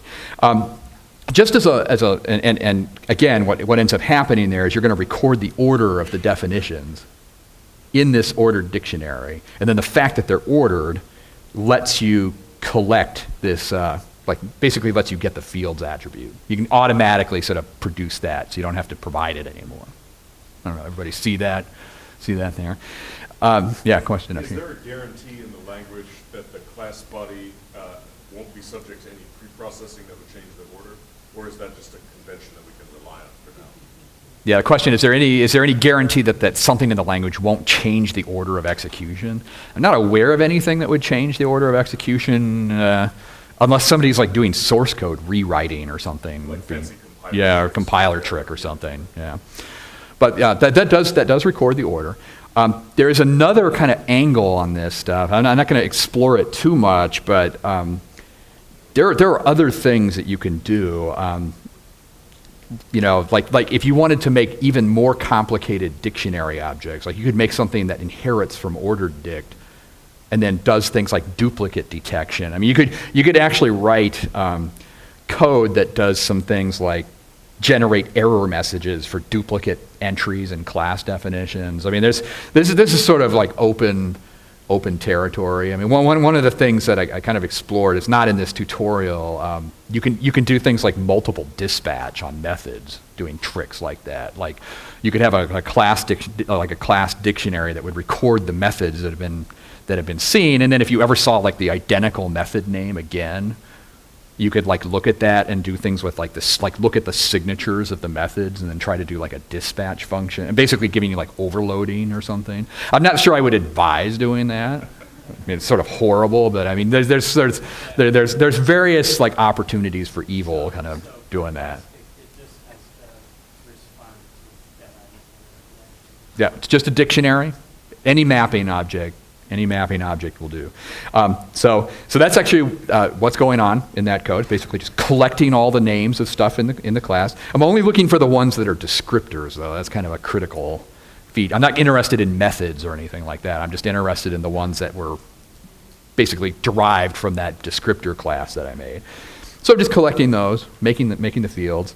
And then you also get this simplification that the names are sort of coming from the dictionary keys. So I'm kind of reducing that down, getting it much simpler there.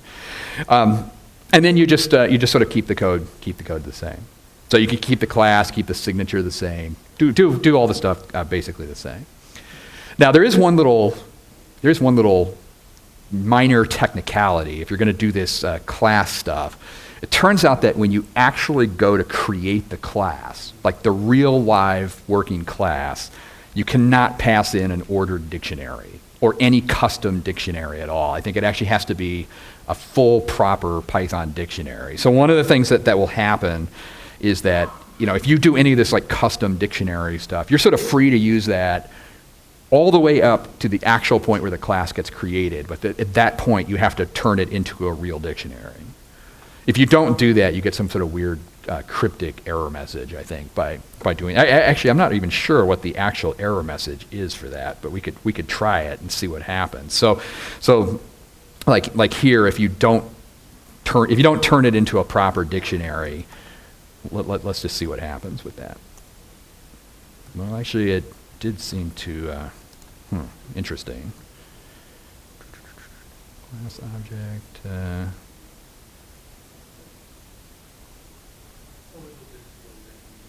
It will just fail randomly? Yeah, maybe. I hope it doesn't fail randomly. Well, I have to check into that. I know that I have run into problems with that. You could create an object and type in stick. Yeah, let's see what happens with that.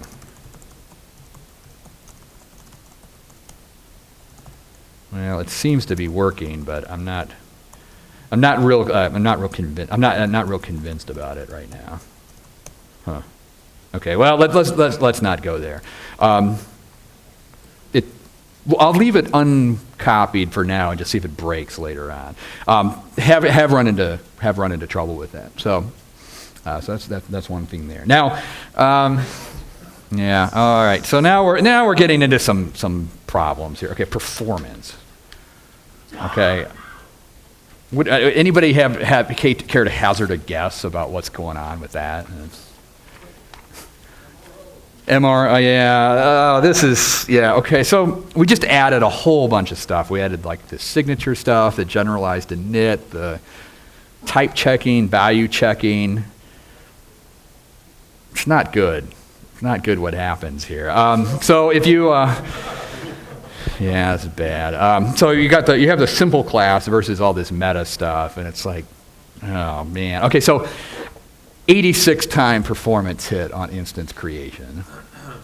Might be able to do that better using this trick that Mike showed me, although you'd still take a hit there. I'm going to post that after the tutorial.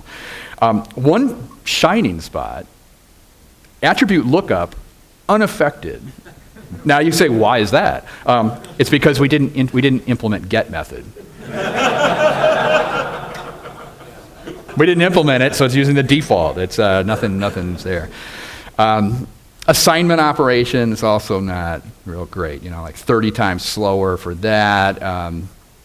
Attribute for the name, that's like 58 times slower. I mean, keep in mind it's doing type checking, it's doing a regex match, it's doing a length check. There's a lot of stuff going on in there. So, question here. About how much faster or how much slower it is based on, look, we're doing this actual processing on it versus we're running the MROs. Yeah, I haven't really broken that down. Yeah, there's a lot of stuff going on. It's like MRO chasing. But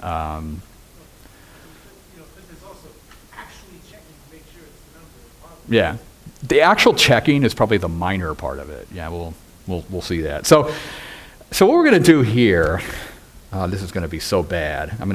I'm just going to say I'm going to burn in hell for what's about to happen here. So let's say you wanted to speed this up in some way. Yeah, the bright spot there. Yeah. Okay. So a bunch of bottlenecks in here: signature enforcement, multiple inheritance, super. Can you do anything without a total rewrite? So here's one thought. It's so bad. What if I just started producing source code? This is such a bad idea. Okay, so let's come up here and do that. Okay, so let's say I have I think this is frag 6. Okay, make an init function. Okay, so let me just put that in there. I'll talk about it. Okay, so what this is it's like you give it a bunch of fields, and it just makes an init function for you. It's kind of stupid what it does, actually. So the way that it works is you would just say, okay, underscore make init, and then you just give it.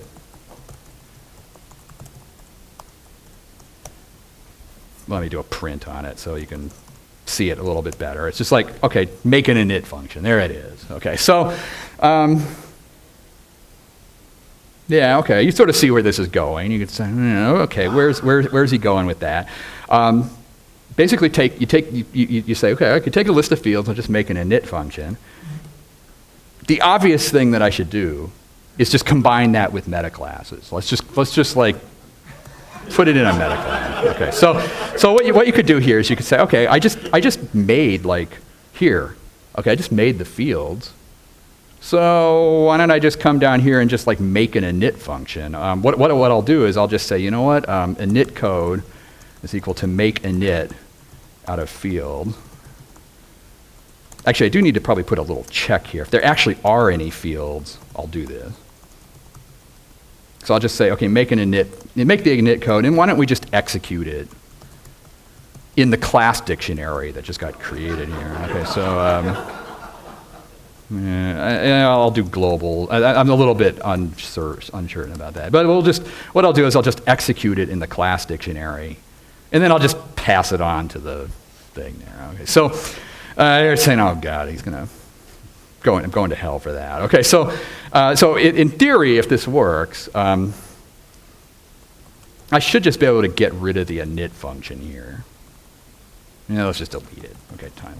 Let's just do that. I'm gonna save this as a new thing here. Exactly. Okay.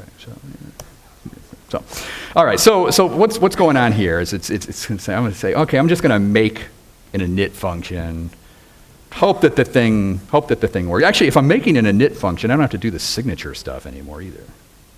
Yeah, let's get rid of that. Okay. So I don't need to do signatures anymore because the signature is basically coming from the init function now. So okay, so let's try that, see what happens. This will either work horribly or not. Let's do a help on stock. This will tell us if it. Okay, name shares price. That looks good. Should work. Okay, so. Still has the type checking on there. Okay, so everything is the same, but basically we're generating code using the exec function and some like code generator stuff. Everybody still okay on that? In my defense, I will say that the collections named tuple object uses exec, and since it was written by Raymond Henninger, I feel fully free to use exec. Here, okay, so what? It returns its own source code. It returns its own source code, yeah. So you could do that. It's like, okay, that's kind of cool. You don't need signature anymore. It does run considerably faster doing that. So if you do that, it went for the simple class went from like instead of 1 to 91 seconds, now it's running in 17 seconds. So definitely took a big hit on, big drop in increase in performance by doing that trick. It's still not going to be as fast because I'm doing a lot of type checking. I mean, there's sort of an unavoidable amount of type checking doing there. But then you can kind of take this a bit further, and you're like, huh, I wonder if okay, I got all these descriptors. You're gonna like this. This is gonna be good. Wonder if I could do something with those. I've got all these little code fragments for these set methods. Wonder if you could do something like stringing those together in some horrible, evil way. And here's an idea on that. This is going to be bad. What if I were to? Okay, let me get rid of the print here. I'm gonna change this into something else entirely. You'll see why this has to be a static method in a second.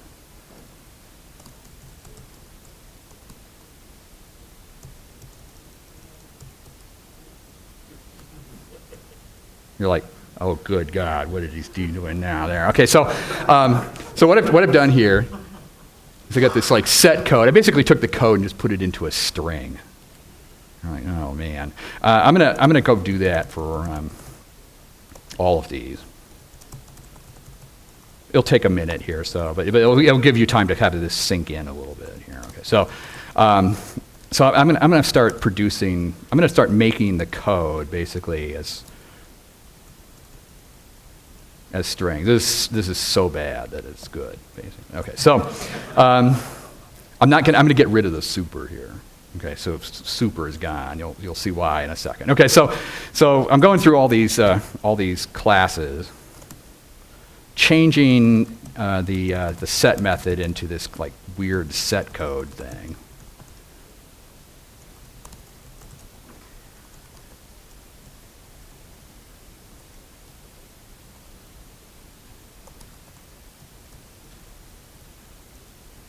You got a little bit of a quotation problem here. I got to be careful with that. Okay. Job security is going up considerably at this point. Yeah. So we have let's do this. We're almost done here. Okay. So.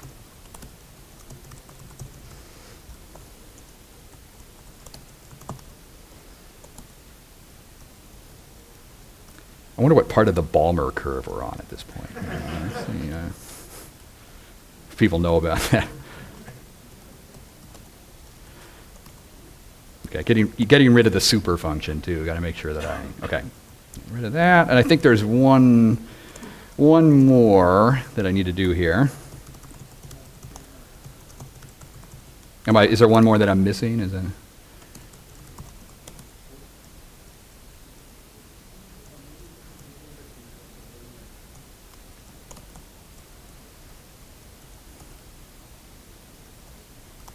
I still have to fix some quoting stuff.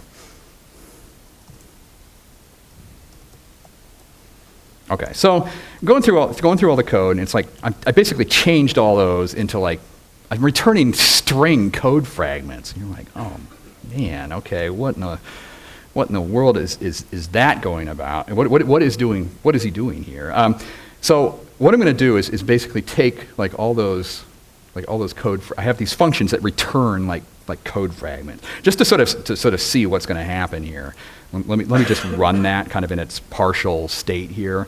Essentially, what happens is if you take descriptor and you call set code on it,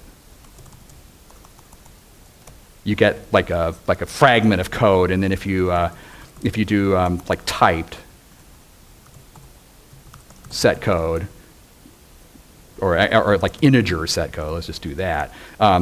You get a little fragment of code like that. So every single one of these is basically produces like a little code fragment. You could say, okay, well, what in the world? What would you do with that? Well, what you could do is you could say, well, let's make some code that basically starts out like this. You could say, let's define a set method, self instance value, colon, like that.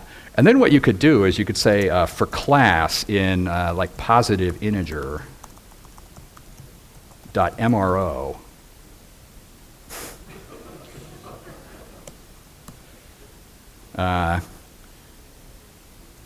For line in class set code.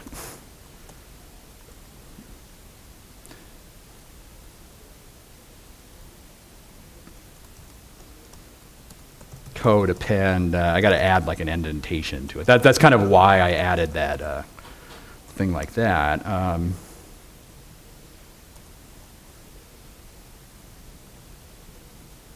What did I? Oh, because it goes all the way back up to object. Did I? I must be missing something somewhere. Let me check to see if there was a set. Yeah. Yeah. Well, you get the idea. Let me see here. For line and class, that okay. Oh yeah. Okay, yeah. Okay. It failed, but we got the code anyway. Okay, so yeah. Okay. Well, okay. So you get the idea here. Okay. So what we're gonna do here is we'll basically join all that code together.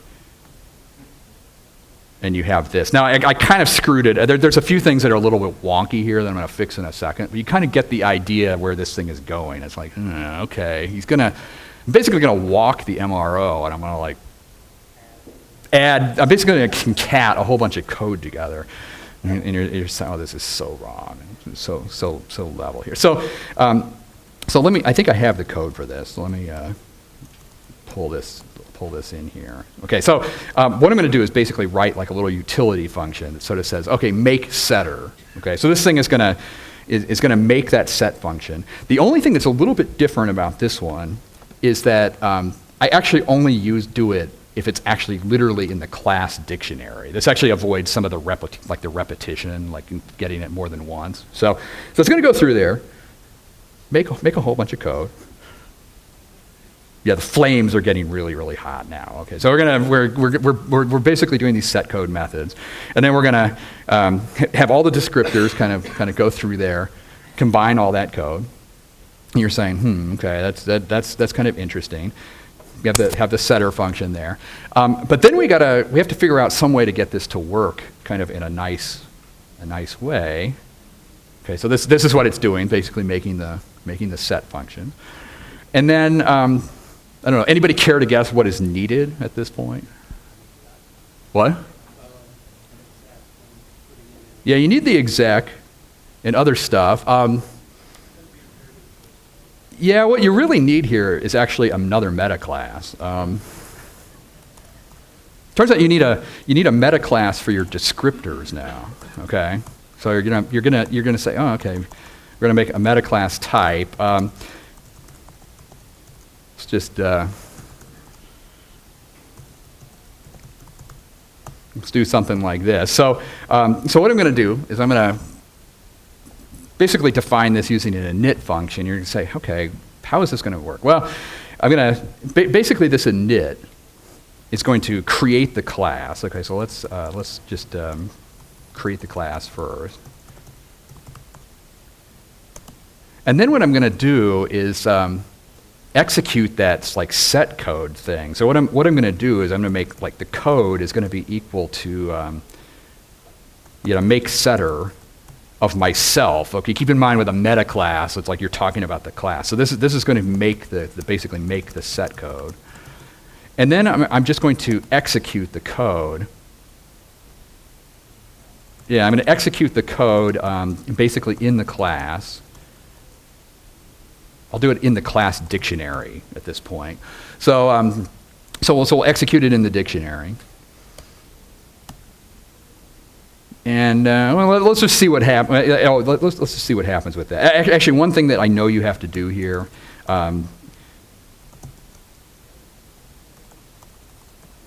is copy this over. This is kind of a weird technicality, but it turns out that this class dictionary passed at this point is not the actual one being used by the class. I used it for the convenience of using the exec, but you do that. So this thing is going to, it's like, okay, what in the world is going on with that? This is basically going to execute those set code methods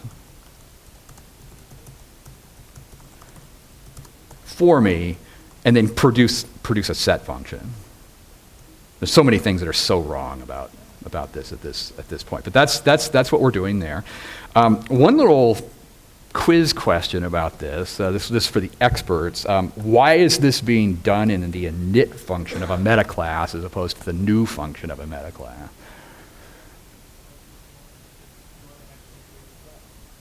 Yeah, it was partly like to create the class. I have to do it there because the generation of the code actually requires the MRO to be established, and I can't do that if the class hasn't been created yet. That's one subtlety of that. So, okay, so we're going to do that.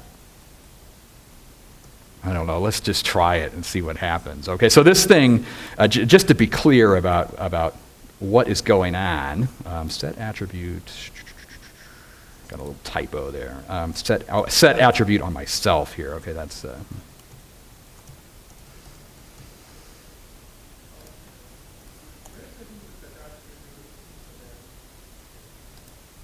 Where? Okay, can you repeat the question? Here, let me. The last statement, set after, so set. I thought the whole purpose, the block before it creates the segment for us and then gives us. So why do you do it explicitly now? Oh, why am I doing this?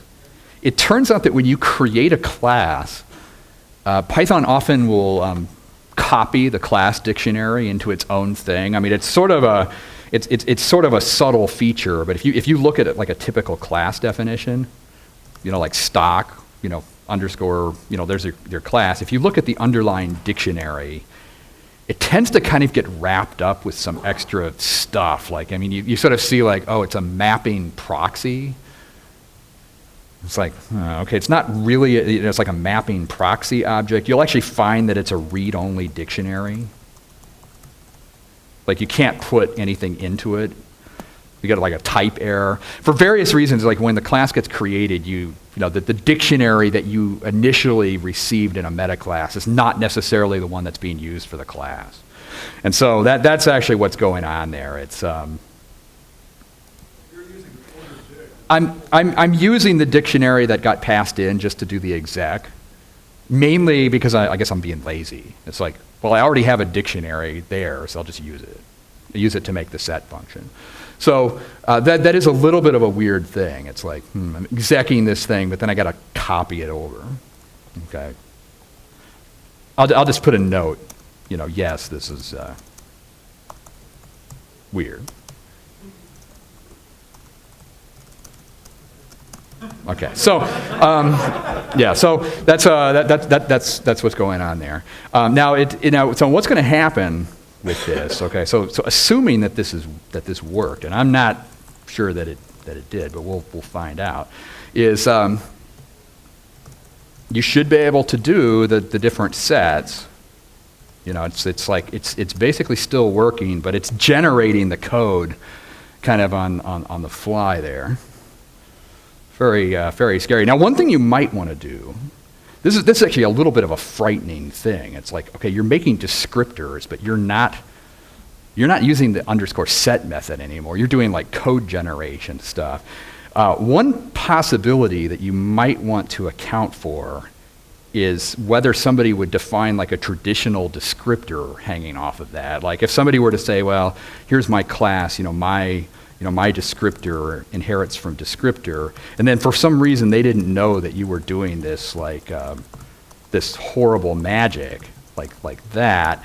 I'm just put a pass in there. That actually might be something that you would want to either shut down or error check for. I mean, and you can actually do that. I mean, one of the things that you could do in this descriptor metaclass is you could essentially look at it and say, you know what, if there's some method set in the class dictionary, raise like a type error or something like that,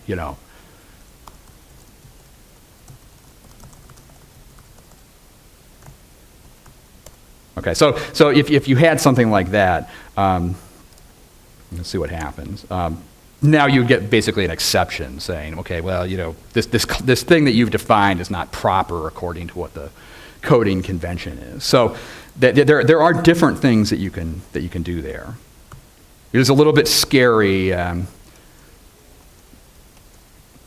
doing exec though, although since name tuple does it, I can get away with it. So if you make that change, okay, do a little metaclass stuff.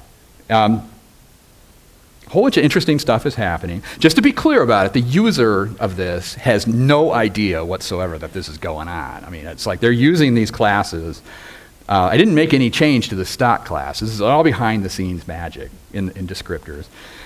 Turns out that it really does some nice things with the performance on that. So if you see what happens here, it went from like 86 times slower down to 6.7 times slower. About 3 times faster with attribute assignment. It's basically a pretty big speed up across the board. I mean, one of the things that happened, I mean, you just eliminated like a whole bunch of machinery. Like you got rid of the super function. You even got rid of function calls. I mean, you're not even like, you know, it's just like one function that's just doing the code there. How scared are people? There's a question in the back there. So then, if you advise someone to write the metaprogramming, would you suggest the first method or the second method? Because the second method is too much of writing strings and exec. Yeah, I would do the question is, would you do the first method or the second method? I would probably do the first method. The reason I'm kind of doing the second method is just to explore the space of possibilities. I mean, it's like, wow, there's some wild things that you can do. Getting into like execing code and like having metaclasses like form code fragments and do all sorts of other sort of crazy stuff. Yeah. I hope that this remains a theoretical question, but could you write a preprocessor that moves meta into exec with some guarantees as to correctness? Yeah, the question is a preprocessor that moves. I don't know. Sort of like explicit loop unrolling, right? Like it the dry way and then it actually does it the wet way. Actually, yeah. The question is, could you? Yeah, that's an interesting question. Could you write code like this is basically the question? Could you write code that would take like the normal set functions and then do something with them to combine them? And You could look on the code objects that are defined on the methods and exec them in turn. yeah, I mean, I could think of like a few ways to do that, like processing source or maybe processing Python abstract syntax trees. I'm curious to see what Mike has to say about this. Maybe PyPy is doing something like this already. Try it in PyPy to do this. I didn't say specifically Python 3, it seems like it should work with Python 2, I guess. Yeah, just run it on PyPy. Yeah, I didn't look at that. I don't know. Let's not bring PyPy into this insanity. The insanity of all this. It actually brings me to this. Okay, so the horror. I don't know whether that's Alex Gaynor, who's very dark in that photo. You can't even see that. So the horror. You kind of look at this and say, well, this is insane. It's kind of you look at this. They're actually, I'll have some time here. One of the things you might look at this and say, okay. This is just madness, It's like, how would I? Kind of the remaining question here is how would you convince some manager that this is a good idea? I mean, it's like so far off the rails at this point that you're like, and so the answer to that is clearly XML. Yeah. So we're going to do, this is going to like push it over the edge here. So what I've got here is, this actually might answer your question about generating code on the fly here. So let's say we have like an XML representation of the data here. I will note, by the way, that this is XML that additionally includes a regex. It's like a bonus feature, regex and XML. Okay, so you have XML. Yeah, five extra credit points there. So like what in the world would you do with that? Okay, let's kind of work through this here. Okay, so let's say I wanted to turn XML code into Python code, into structure code. So to do that, let's come down here and add some more code to this. So the idea here, okay, this is our XML parsing stuff. If you want to parse XML, just use like the element tree module. That's a pretty easy way to do that. So the first thing that I'm going to write is basically maybe a function that's like XML to I don't know, like code or something like that. Okay, so I'm gonna have this take maybe a file name as input, and it's kind of like, okay, well, how do you parse XML? Well, we'll do a parse on that. And then I think the way that this XML is structured, let me just look at my notes to make sure I'm not completely off the deep end with the thing here. Okay, so the XML that I'm showing there, I basically have these like these structure elements there. Okay, so I'm gonna walk through this XML document making code, and maybe what I'm gonna do is I'm gonna take I'm gonna call a function like, you know, code is equal to or like class code is equal to XML. Well, maybe struct to class or something.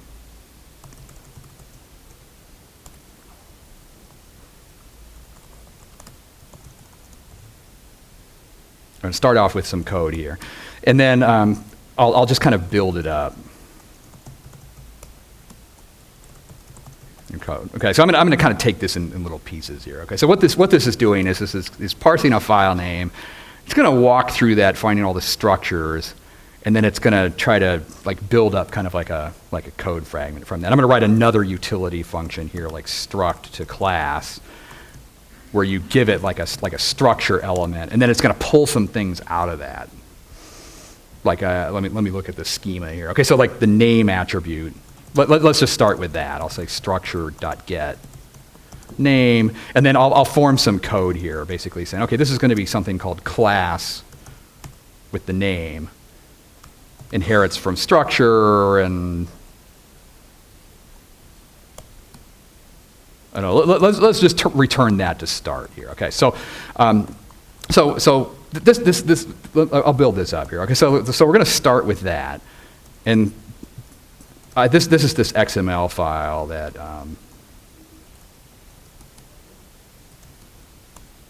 that I'm working here. Well, actually, I don't want to copy that in there. Okay, so here's what the XML file looks like. It looks something like that. I'm going to write a little bit of parsing code in here. Okay, let's just kind of play with it, build it up a little bit here. Okay, so what I have is essentially, I should be able to say code, you know, XML to code.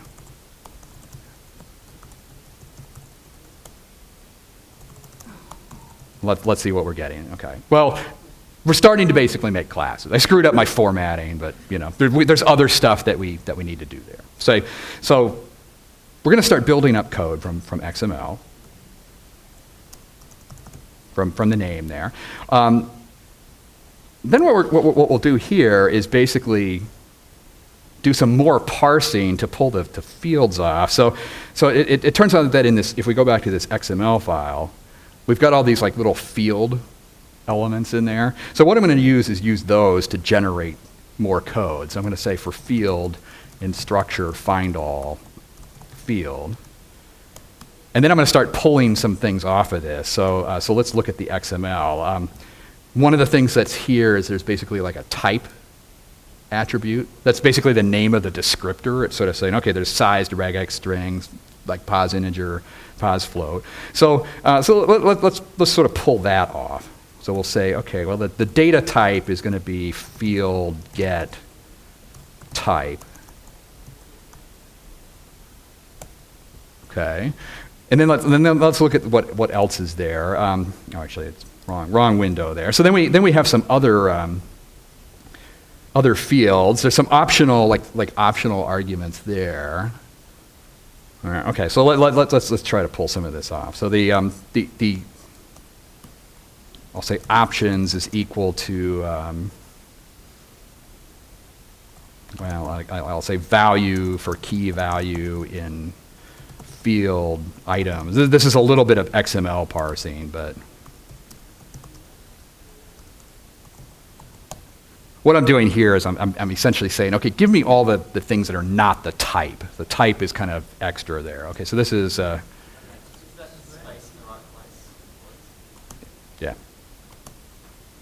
Oh, I also have a space in the quotes, yeah. That would be kind of cool if it was space insensitive, though. Yeah. Okay. So, so we're going to pull off the options there. The name of the thing is going to be, I believe it's just the text attribute of field. Maybe we ought to strip it just to be careful there. And then what we could do is we could say, okay, well, let's add to this code a whole bunch, like some big hack weird thing here. Okay, so there's going to be the type. And then there's going to be the keyword arguments.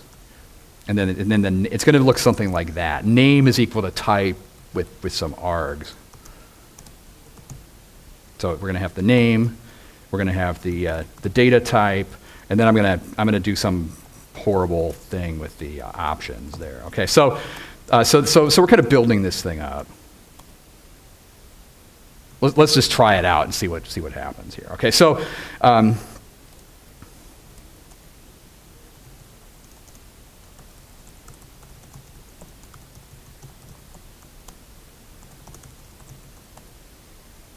okay, it's looking a little bit promising. I think I'm missing a new line in there somewhere, but you can sort of see, okay, it's saying, okay, stock structure, sized regex, it's got the different values in there. Okay, so hopefully you sort of see what's going on here. I'm basically turning this XML into a Python class definition.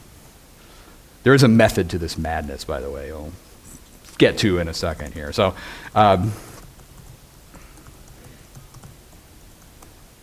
Okay, so this is what's happening there. It's like, okay, we're building up class definitions. These are the same class of definitions that I was working with before. I do see one little problem in the way that I've written that. I did not include the keywords with that. So let me see if I can fix that. Actually, one of the things we could do here is actually just make a string that just said.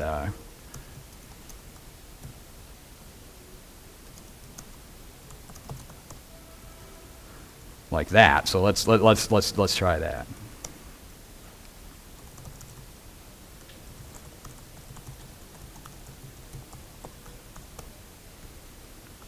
Okay, that's looking a little bit better. Okay, we got keyword arguments there. Okay, so we're building up some code. Still a little scary there. Is everyone good with that? Now, one of the things that we don't have in this code. If this is code that's going to exec in some way, we do need to bring in the definitions of like structure and all these descriptors and things like that. I don't really know like how you want to do that. I guess I could put a method or add just an import statement to this code. Maybe since we're already going for broke here, it's. Yeah, I don't know, why not? Okay, so, yeah, use the import star just to make it for even worse than it already was. Okay, so you could do that, and you basically have, your code is equal to XML code, datadefs.xml. There's your code. Okay, from exactly import star, and then got this like these code fragments. In theory, I should be able to exec that, right? I mean, I should be able to do exec code and have that work. Now, the question is, why is it not? Did I change the name of positive? Yeah. Oh, okay. Well, that's the whole reason for doing XML, though, right? So it's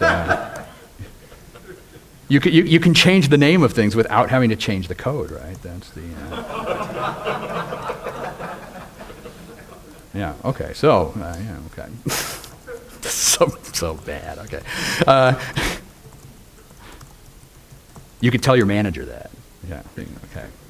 You could change the code without changing the code there. Okay. Very good. Okay. You know, the exact function. Okay. Yeah. This is going so bad. Okay. So. So we're turning XML into code now. It turns out that this is leading up to like something else. Okay. It's like okay, we're turning XML into these like code fragments. But you look at this as like this is so stupid. Like why would you do this? Well, the reason you might do this is that you would actually really want to make this work with the import statement. That's what we're really going for here. You know, what would be really cool, this is the thing that would be really cool, is if you could just say, you know what, why can't we just say import like data defs? Never mind the fact that it's an XML file. I mean, okay, so data defs is basically that. Couldn't we just like hack the import statement to do this? So the answer is that yes. You know, why not? You know, why not do that? Okay, so let's talk a little bit about import hooks. How many of you have ever looked at the value of sys.metapath or even know that it exists? You probably know that there's sys.path. That's the directory of like things that get checked when you load modules. But there's this other thing in there, sys.metapath. And you look on there and it's like, built-in importer, frozen lib importer, pathfinder, things like that. It turns out that this is a list of classes that get triggered to process the import statement. So, I don't know, why don't we just do a little example here? So what you can do is you can make a class called myFinder. Actually, it doesn't matter what it's called, but you can make a class and you can put a method on there, find module, where you say, okay, well, where you get like a full name here. It turns out that full name is the name of what's being imported.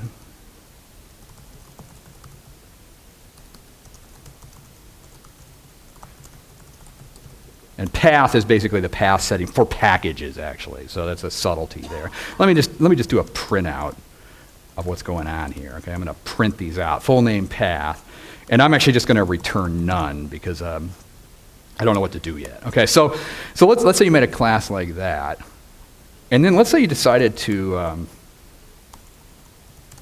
insert that onto the sys.metapath thing. Okay, so let's say you came in here and you did something like that. If this works,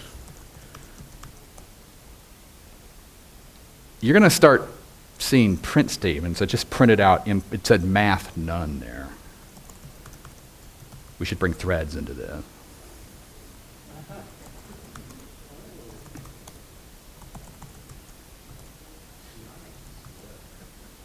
Okay, you kind of sort of see what's going on here. It's like,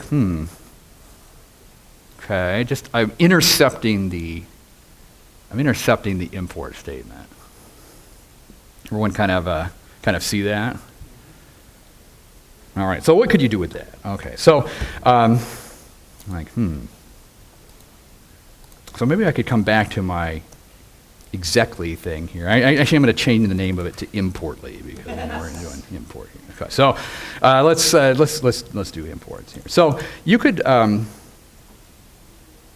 basically come into this code and say, you know what? I'm going to make like a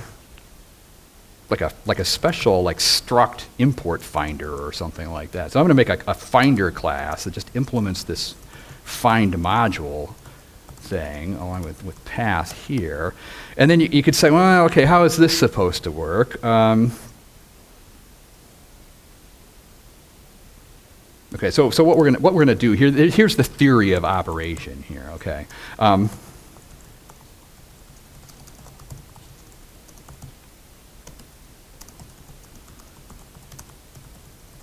Make it import somehow. I haven't actually told you how to do that yet, but so this is sort of the theory of operation. So a couple of different ways that you could approach this. One way that you could do it is you could essentially walk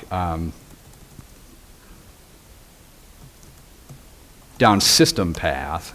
Well, let me bring in OS module here, and then you could do like some file name things where you could say, okay, like the file name is going to be OS path join dir name along with the full name of the module plus like .xml or something. That's maybe not the most efficient way of doing that, but what you're doing there is you're just saying, okay, I'm going to make some file name there, and then if that exists,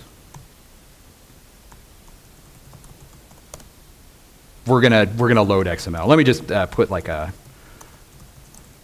gonna put a print statement in here just so you can see it fire. For the purposes, since I don't know how to implement the next part of it yet, I'm just gonna. Do I have a hanging backslash? No, I think that's an Emacs rendering thing there. Yeah. Okay. So let's do that, and then I'm gonna put like a little hack in here, like install importer. That's going to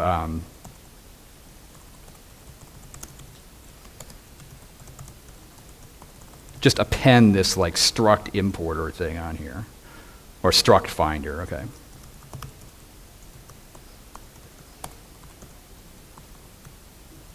All right. Okay. Let's see what happens with that. Okay. So we're gonna do this importly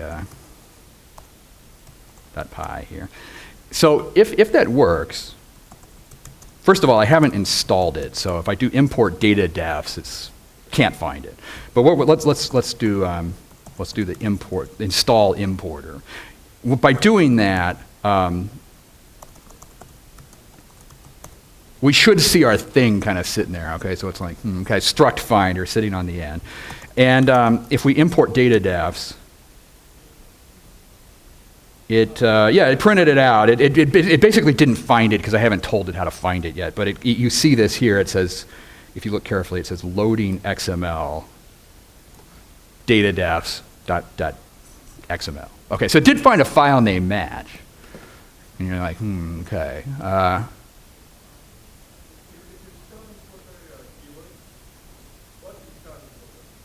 I didn't hear the question very well. Can you repeat the question? Yes. No, I wrote that actually. So install importer was just a. Yeah, the question is, did I write install importer on? Yeah, that's something that I just wrote to append something onto the onto that meta path there.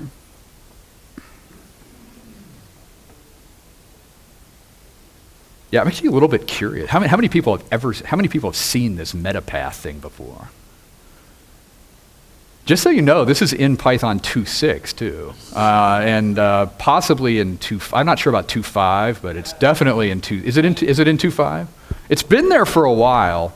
I've worked with custom importers, but I didn't know the exact mechanism. Yeah, I think there have been like custom importers around for a while. I think some of the tools that use those are some of these like freezing tools, or you can freezing tools. Other. Where I work in encryption, we actually encrypt the egg and. Yeah, encrypted source code. Yeah, question over there. So, for your custom fake importing thing, why does that have to be added to Metapath as an object or like an instance of that class, but everything else in Metapath is just a class? Oh, I think well, that's a good question. Yeah, I don't know. They might be implementing it as a class method, maybe. That's actually a good observation. Yeah, the question is, why is everything here a class and not an instance of a class? Actually, I didn't really notice that before. I guess you could go that route if you were to declare find module as a class method. Maybe if you don't have any like instance state or something, you could do that. Let me just try that and see if that works.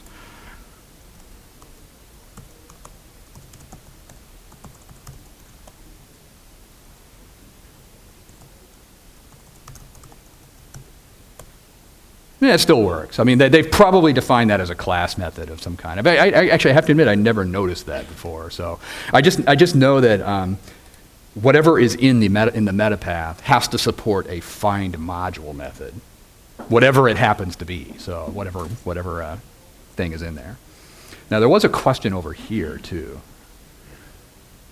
Maybe that answered the question there. Okay. Now it turns out that we're still not done with this thing. Okay, so this path exists thing. It's like, okay, loading XML. Now the question that comes up now is like, now what? Okay, so what do we do here? It turns out that to get the module to load, we actually have to return something else. We have to basically return like a loader object, and this is actually something that I'm going to have to write myself. So, so what I'm going to do here is basically return a you know, a quote loader, and what that class is it's going to look like this. It basically has to have a method on there. I believe it's just load module, and I might take the path too. I'll have to double check this in a second. So. I'm going to have this take a file name value just because I located the file name, so I might as well just pass that along there. Okay, so we're going to put a load, this like load module thing in there. I'm going to take a quick look at my notes just to make sure I'm not going completely off the rails here. Okay, so actually you just need the full name of the module. Okay, so you're going to put this load module thing in here. Now, what you have to do at this point is actually carry out the import. Okay, so this is what we have to do here is basically carry out the import steps. And you could say, well, how do you carry out an import? So there's a number of things that you have to do here. So what do you have to do with module importing? Well, first of all, modules in Python are basically their own objects. Like, you know, it says module math, or if you import URL lib or something like that, and look at these things, they're basically like a module instance. There's like an instance of a module that you make. It turns out that there's a library. You can import the imp library, and you can make modules with that. I believe you can, yeah, let me see what it is here. It's, yeah, new module. I mean, you basically say, okay, make a new module called foo. You have a module object. Now, there's not a whole lot interesting in that at this point. It just sort of has like a name and nothing else. But you can sort of make a module come into existence. Okay, so that's what we can do here. We can say, okay, well, let's we're going to make like the mod is equal to imp new module full name. Okay, so we're going to make the new module. Now, module imports actually do more than just make the module. One of the things that you have to worry about is there's also this sysmodules cache that you might know about. So sys.modules is basically a cache of all the currently loaded modules in the system.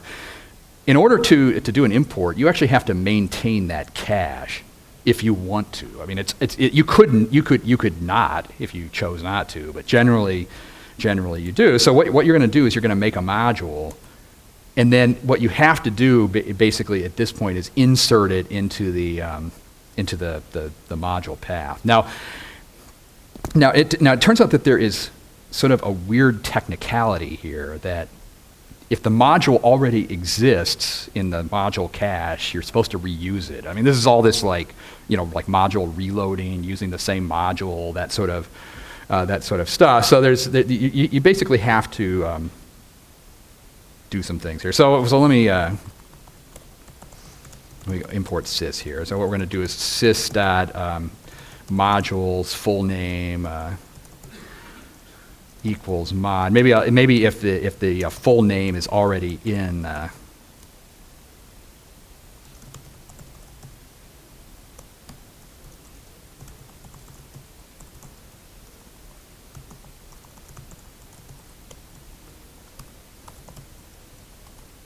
Okay, so we're having to kind of reorganize this a little bit. This is some basically we're creating the module and then we're putting it in sys.modules. Okay, so this is some basic background stuff.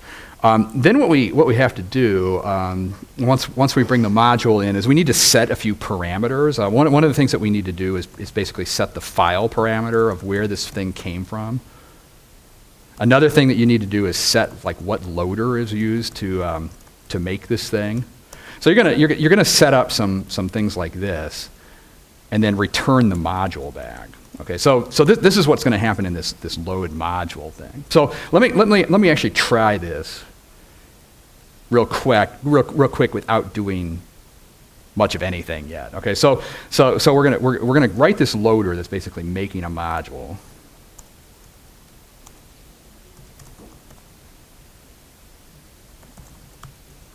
Okay, install importer. I'm going to do import data defs. It comes up and says, okay, it says loading XML. I actually have not done anything with it yet. But what it's going to do is it's going to say, okay, datadefs is some module.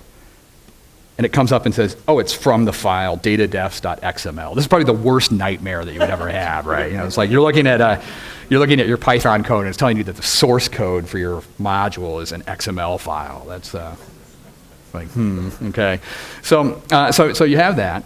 Now, to make the rest of it work, you're saying, okay, what do you need to do here? Well, to make the rest of it work, you're going to use that XML stuff. You're going to say, okay, XML to code,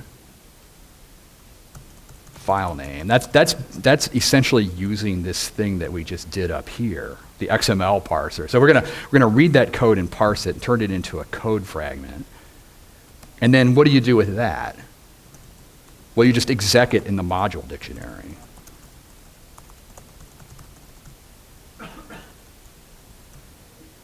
Okay, the flames are getting really hot now. Okay, so this is it's basically you're hooking into the import statement, parsing XML, making code, bringing it in. If this works, which I'm not sure it will, but if you do this, so we should be able to say install importer, and then we should be able to say import datadefs. Bring us into the loading message. Should be able to do a dir on it. Now, because I did the from import star, I'm in like kind of a tough spot here, but it's like you see stock and some other things in there. I should just be able to do datadefs.stock.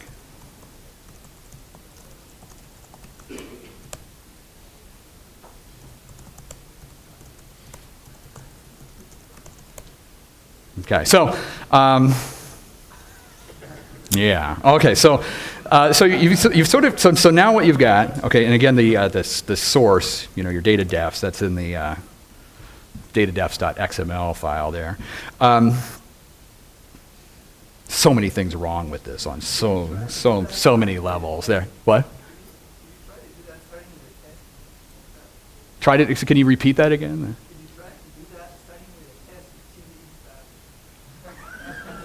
Yeah, so the question is, could I, if I understand it, could I redo the example in the test-driven development style? And the answer is no, obviously. Okay, so,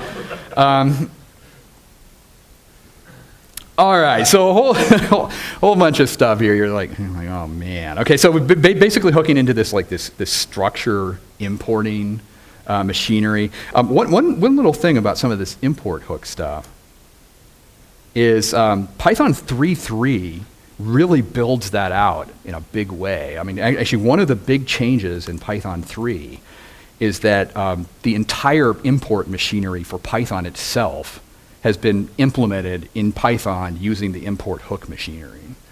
And because and that's actually a big difference between like Python 2 and Python like 3.2, even 3.2 and 3.3.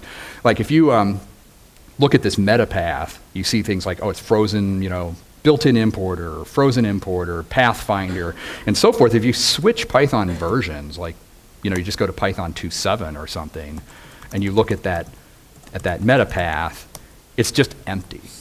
Now, the reason it's empty is that the import in Python 2.7 is implemented in C. I mean, it's like it's C code somewhere deep in the interpreter. It's like it's not exposed to you. And the same thing even in like Python. Oh, I don't have Python 3.2. Yeah, it's also empty in 3.2. I guess Python 3.2 is dead to me at this point. Right? So, but yeah, that's actually one of the big changes in Python 3.3 is that they have exposed this import machinery to you. I mean, honestly, I don't know how you feel about the import statement.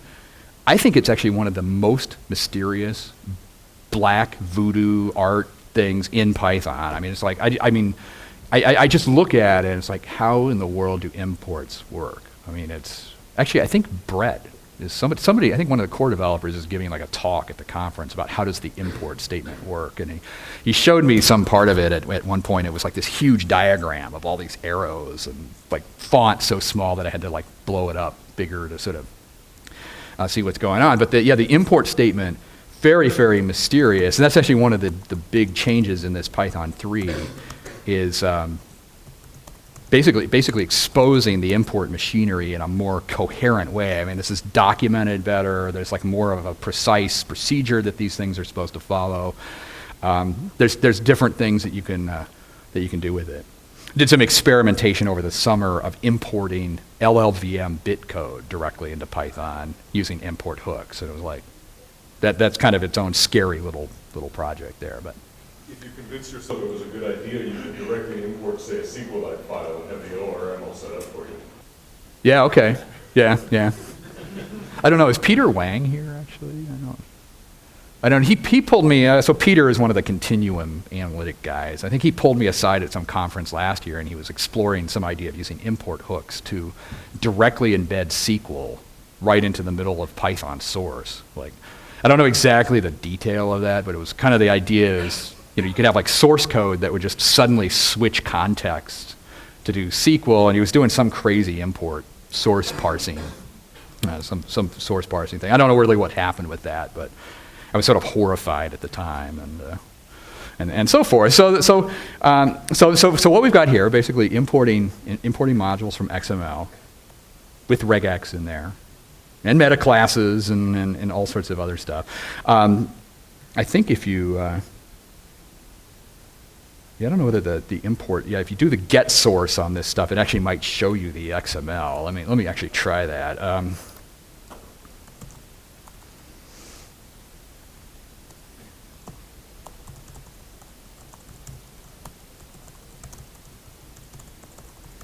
The inspect module, by the way, yeah, okay. So, very. What's not to love about that? Okay, so some final thoughts on some of this stuff. We're gonna have some fair amount of time for questions on some of this. So, actually, that says airstrike on it. I don't know. It's a little bit dark for some reason.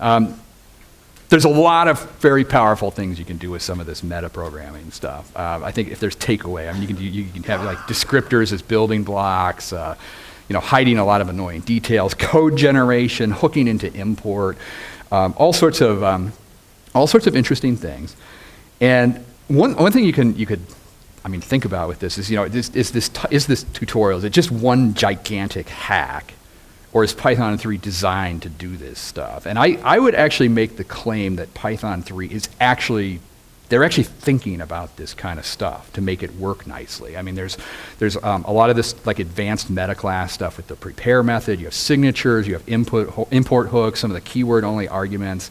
I mean, even though we did some kind of crazy, some crazy things in this tutorial, I don't think I actually did any like just completely mind-boggling weird hack to work around some language limitation. It's saying, well, I have to do this weird hack because Python's broken in this way, and I have to do this workaround. I didn't, at least in my mind, I did not do any what I would call workarounds in here for stuff. I mean, admittedly, there's some advanced things, but there's, a bunch of very interesting stuff.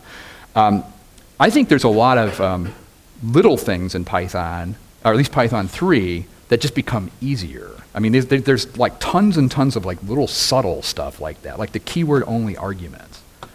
You could say that's such a minor feature, but yet it opens up like all sorts of interesting things, like mixing keyword arguments with star args and like composition of functions and things. I mean, it's a little weird. There's even a lot of like little things that are just really nice about Python 3, like the fact that the compare operator works. It's not a metaprogramming technique, but I don't know whether hopefully you know this, but compare doesn't work in Python 2. Well, it works, but it works all the time for everything. So it's a lot of stuff like that. A lot of little things in Python 3 that just sort of come together and make things interesting. Now it turns out that we've only sort of scratched like the surface of what is possible. One thing that I didn't talk about at all are things like function annotations. It's like, okay, if you haven't seen function annotations before, essentially what you can do is you could have a, let's go back to Python 3 here, you could have a function where you say, okay, this is the add function, but then you could like attach things to it. like that. And you could say, well, what does that do? It doesn't do anything. Python attaches no meaning to that at all. But what happens is they're basically stored just in a dictionary. You get this sort of annotations table, and it just tells you what the annotations are. Turns out that those annotations can actually be anything whatsoever. I mean, they could be like a number, or they could be a string. Could be a lambda function. I don't know, you know. Okay, so yeah, the like permanent job security there. Okay, so yeah, all right. So, but it basically just stores that, and you can say, well, what's the what's the purpose of that? What's the purpose of annotations? I don't know. I mean, you could do some pretty wild things combining that with things like metaclasses. I mean, why you could do things like this. I mean, you could say, well, let's have like some class, class spam, and then we'll start doing things like, let's have a bar method that takes like an int, and let's have another bar method that takes like a string.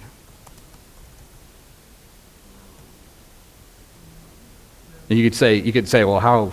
Like, you might look at that and say, well, okay, that's clearly so wrong. I mean, I could capture that kind of stuff. You could say, well, how would you capture that? I mean, there's all sorts of things you could do with it. I could basically make a class that would inherit from, like, dictionary, for instance. I could say, well, let's inherit from dictionary, redefine the set item method to name, and then I'll just look it up. It's like if the name is in myself.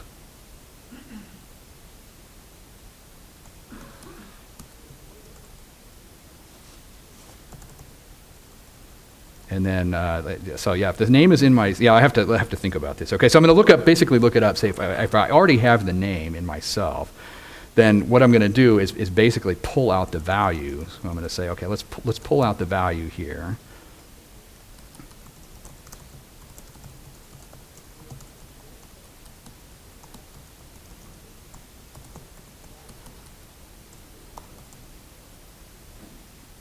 Pulling it out, if it's not a list, I'm going to turn it into a list, and then I'm just going to append.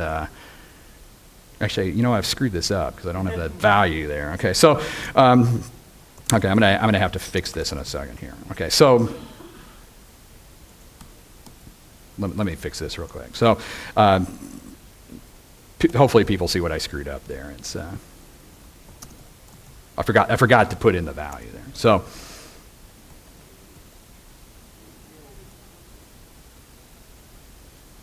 Yeah, I've got this completely messed. I think we're doing okay on time though. So.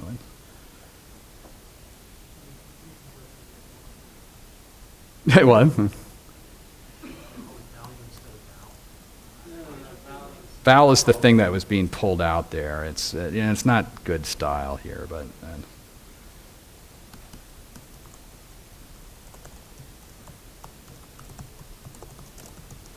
Okay, so I might be able to do something like that, and then I could say, well, okay, I'm going to make like a like a meta class that has that prepare method on there.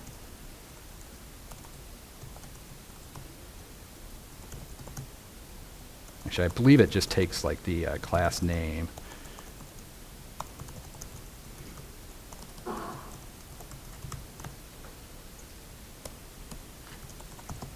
Let's just try that and see what happens. And then what you could do is you could say things like, okay, well, this is my class spam or meta class. You're sort of getting an idea of how what sort of horrible evil would be possible here, where it's like you're going to have a bar method where x is int.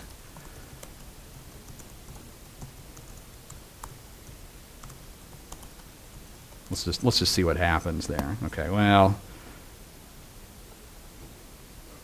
Yeah. I blew it. Okay. Well, I don't know whether I'm going to keep hacking on that, but you get the idea where it's like, you could start collecting all these methods basically into a list, and then you could have some meta class basically pulling those together and doing multiple dispatch or overloading or something like that. I don't know whether I would recommend that. I'd probably not recommend that. I mean, I've actually kind of experimented with that, and it's almost too weird to work with. But that is sort of uncharted territory with annotations. I'm actually sort of wondering whether function annotations are almost like an aborted idea in the Python world. Does anybody know, is anybody using them for anything? It's, There's some usual ways to type check. So if you're actually going to do one of those things instead of actually showing me, oh yeah, I've got, I have to call these things to say it's descriptor. You encode it somehow into the metaclass pulls them off. yeah, the question, yeah, it's a normal way. I think my fear, my fear with the annotation stuff is that they don't compose well between like libraries. Like if you're using some code that uses annotations for some purpose, you can't mix it with any other library that uses annotations for a different purpose. Because there's no way to have like multiple annotations on there in an easy way. And that's and I think that's definitely a problem. Couldn't you solve that with metaclasses? Yeah, maybe, yeah. The behavior, the contract-driven development or behavior by contract. Function annotation seems to place themselves well for that kind of program. Yeah, the comment is that, maybe for like designed by contract stuff, you could do annotations. I don't know though, because I think couldn't you do like a decorator like this? Couldn't you do couldn't you do something like type assert int def add like xy like that? I mean, it's a slightly different formulation of it, but I think most of the uses of I think almost all the uses of function annotations could probably be replaced by decorators. If you were concerned about like kind of composing them and stuff. Well, function annotations were explicitly put in without a they were explicitly put in saying, people have been wanting to play with type checking, this, that, the other thing. If we put this in, they have a framework to play with it. And we don't know what's going to work. Yeah, the comment is they were put in without a purpose. I would actually slightly disagree with that. It turns out this is a bit of history. I've been going to Python conferences for a while, and I know sort of around I'd say 1999, maybe around 2000, there was actually kind of an interest in the Python world about the concept of optional static typing. There's a whole bunch of ideas sort of thrown around. The idea was, I wonder if we could put optional static types into the language somehow. Maybe like this, and then if you had that, could you do type inference across your source code? Could you take the static types and then propagate them through the source code and do maybe some optimization from it or things like that? So that there was actually some active discussion about that in the Python world. Could you have optional static types? It was kind of never really resolved because if you're doing type inference, one of the things that's tricky about that is it tends to be like a virus in your program, right? It starts all these types start to propagate, and it was never clear how you were going to get this optional thing to work. Are you going to have optionally typed stuff mixing with partially typed things? And I just don't think it went. I don't think it went very far. And actually, my impression is that some of the things like PyPy ended up going in a different direction. It's like PyPy is looking at doing just-in-time compilation. They're analyzing your code to make it run fast, but they're not doing it through this idea of having an explicit specifier saying the type. So I don't know. I think that's where it came from. Honestly, is that? Do you have a thought on that, Mike? I have a question about this one. You use two bar methods, but the method names are from the dictionary. Never went so right. Only the last one. Oh, the thing that I was trying to do here, I kind of screwed it up, is that I was actually trying to substitute my own dictionary under the covers where the set item method would basically check to see whether something was already defined. Yeah, what I was trying to do is basically collect all the duplicate definitions into a list.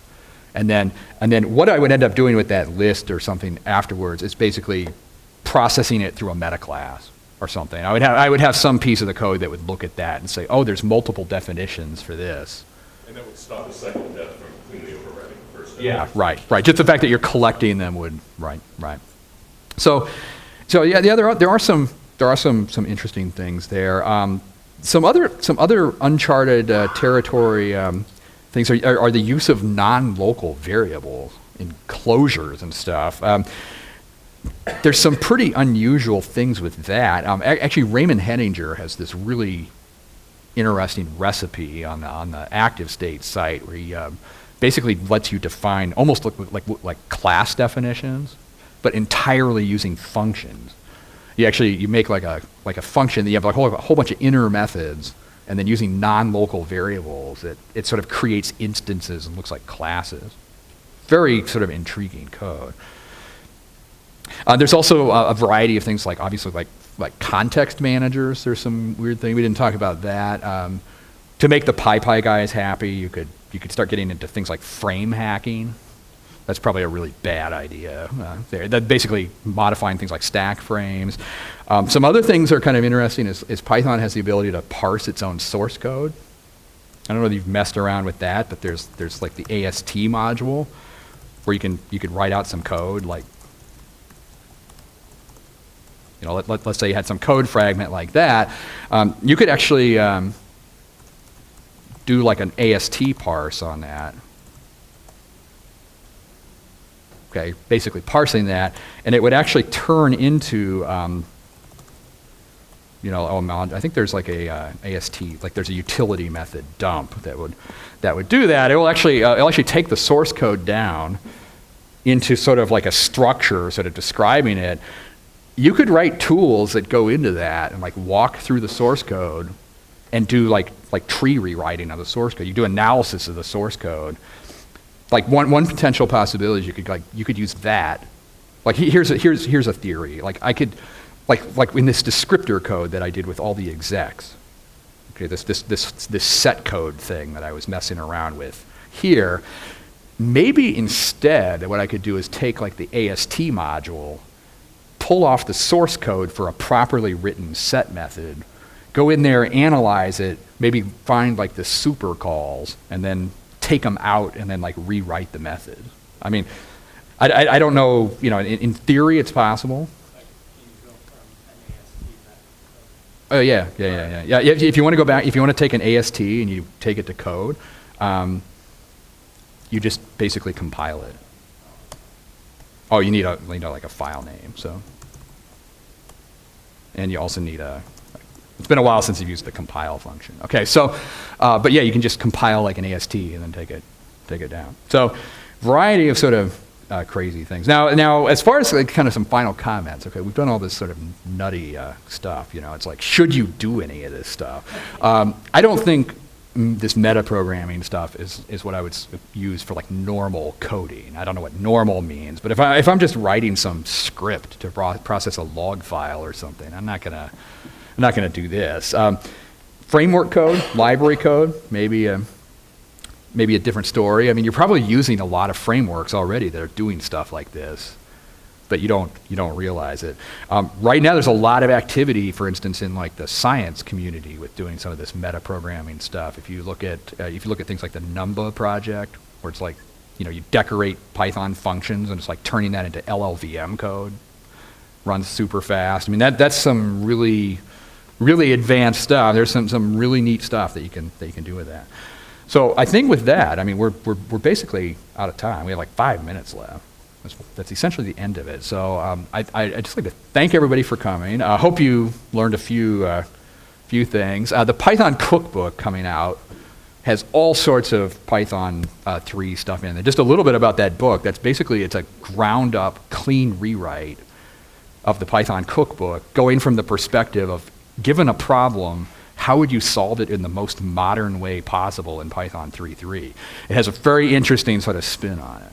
So look for that in May. And that's basically it. I can answer a few more questions if people have. It's a question there. Just a quick comment. Since you showed code generation today, I'm not ashamed to share with the colleagues here that there is another interesting hook that's old in Python, and that's the coding. You know, the coding, we start with the coding comments. Oh, yeah. Okay, I think That actually can be used to pre-process the whole code. So I have a little thought experiment here in which I can actually interpret Python code written with Portuguese language keywords, like instead of while, enquanto, instead of for, para. Yeah. So the comment is about the source code. I forget the format for that. It's like a weird like. Do you remember what it is? There's like a thing you can put in your source code at the top, like. When all asking source code if I can do it, right? So you're forced to do that. Yeah, it's something sort of like that. Yeah, but the thing is, it's hash. Hash. Yeah, and, yeah. No, actually, it can be simpler than that. There's a regulator that does that. But the syntax is hashtag. The minimal syntax is hashtag space coding colon. No, just. Well, okay, I know what you're saying. There's basically like this encoding thing that you can put at the top of like a source file, and then. The thing is, the name after the equal sign there is just a random encoding that you write. Yeah. Okay. Actually, we write all the source code while you're reading it line by line. Okay. Yeah. Custom encoding. Yeah. Okay. That's a very diabolical. Yeah. Okay. I can see that. But if you're sort of wondering, okay, what is he talking about exactly? Essentially, you could put this thing in your source code and have your file processed through a custom encoder. It's kind of like, I guess you would say it's like source code rewriting through sort of a Unicode encoding hack. Yeah, I haven't really explored that, but yeah, okay. Interesting. Yeah, comment here. So how often does one set of people's metacode stuff sort of stomp on somebody else's? Oh yeah, question, how often does somebody else's metaclass code stomp on somebody else's? I don't know whether I have an answer to that, except that I do know that horrible, horrible things happen if you ever mix like multiple classes originating from two different metaclasses together.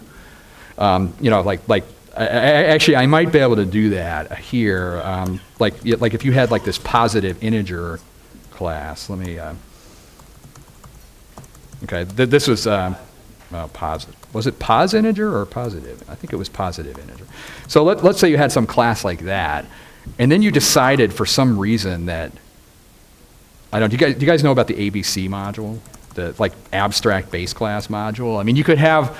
This is sort of weird, uncharted territory here, where you could say, well, okay, I'm gonna have some class that inherits from that. And then what if for some reason you decided you wanted to inherit from like positive integer and A? You'll start to get like just crazy error messages. I mean, I don't even know whether I fully understand this error message. It's like, meta-class conflict, derived classes, non-strict thing. It's kind of like, okay, the coffee is worn off and I'm just going to go home. At that point, but I mean that's definitely a danger. Like multiple libraries. I don't know whether they mix so well, but Mike has a question. You showed code where the metaprogramming makes things much slower. Do you have examples where actually got faster? Like if you use decorators, you might move things just in the compile step when you construct the right code, and you don't generate like dynamic functions, so things might get faster. Do you have any examples for this? Yeah, the question, do I have any examples of making things faster? Not off the top of my head that I would throw in there. Like if you can write, if you have a function, then the function definition will be executed every time you call the outer function. But if you rather use the decorator instead of this, then you do it only once. You don't have to generate a function again. Yeah, I have to think about that. So I definitely want to post the other solution with the structure initialization thing too, though. Okay. So what's neat about the way you did it is that you could actually just have an option deciding whether to do all the checks or just to compile the code without doing checks. So if you're using this like in a web app, sanitize a user input, you need the checks. But if you're just using it in an in-house application, you can run it a few times, and if it works pretty well, then you can disable the checks and get this feedback. Yeah. Yeah, the comment is like if maybe you could run it with the checks for a while and then take away the checks at some other point. Definitely. I mean, it's you can do any of that stuff in metaclasses. Where it's like optionally turn the stuff off or on. Do it without changing the code. So, and then. So, prepare takes class in the name and basis. Class makes sense. I was struck by the fact that we were just returning vanilla dictionaries of one kind or another. Do you think of any reason why you'd want to use name and basis in the predefined compare? Yeah, the question is, in that prepare method on a metaclass, would you ever want to use the name and bases? Let me see if I find that code somewhere. Okay, so yeah, here. Yeah, I never ended up using them. I don't know. I'd have to think about that. I mean, maybe you would use that in some way. I mean, one thing about the prepare method too is it can actually take extra arguments. You know, like you could have foo and bar sitting there. If you do that, they actually become like extra arguments that you can use in the class definition. Like you could say metaclass equals struct meta foo equals 23 or something like that. It becomes a little bit tricky to sort of manage that, but yeah, potentially you could have like the prepare takes extra arguments with the intent of doing more control over what's happening with class creation and so forth. All right, I think we have time for one more question, and then. All right, that's it. Well, thank you very much, and I don't know.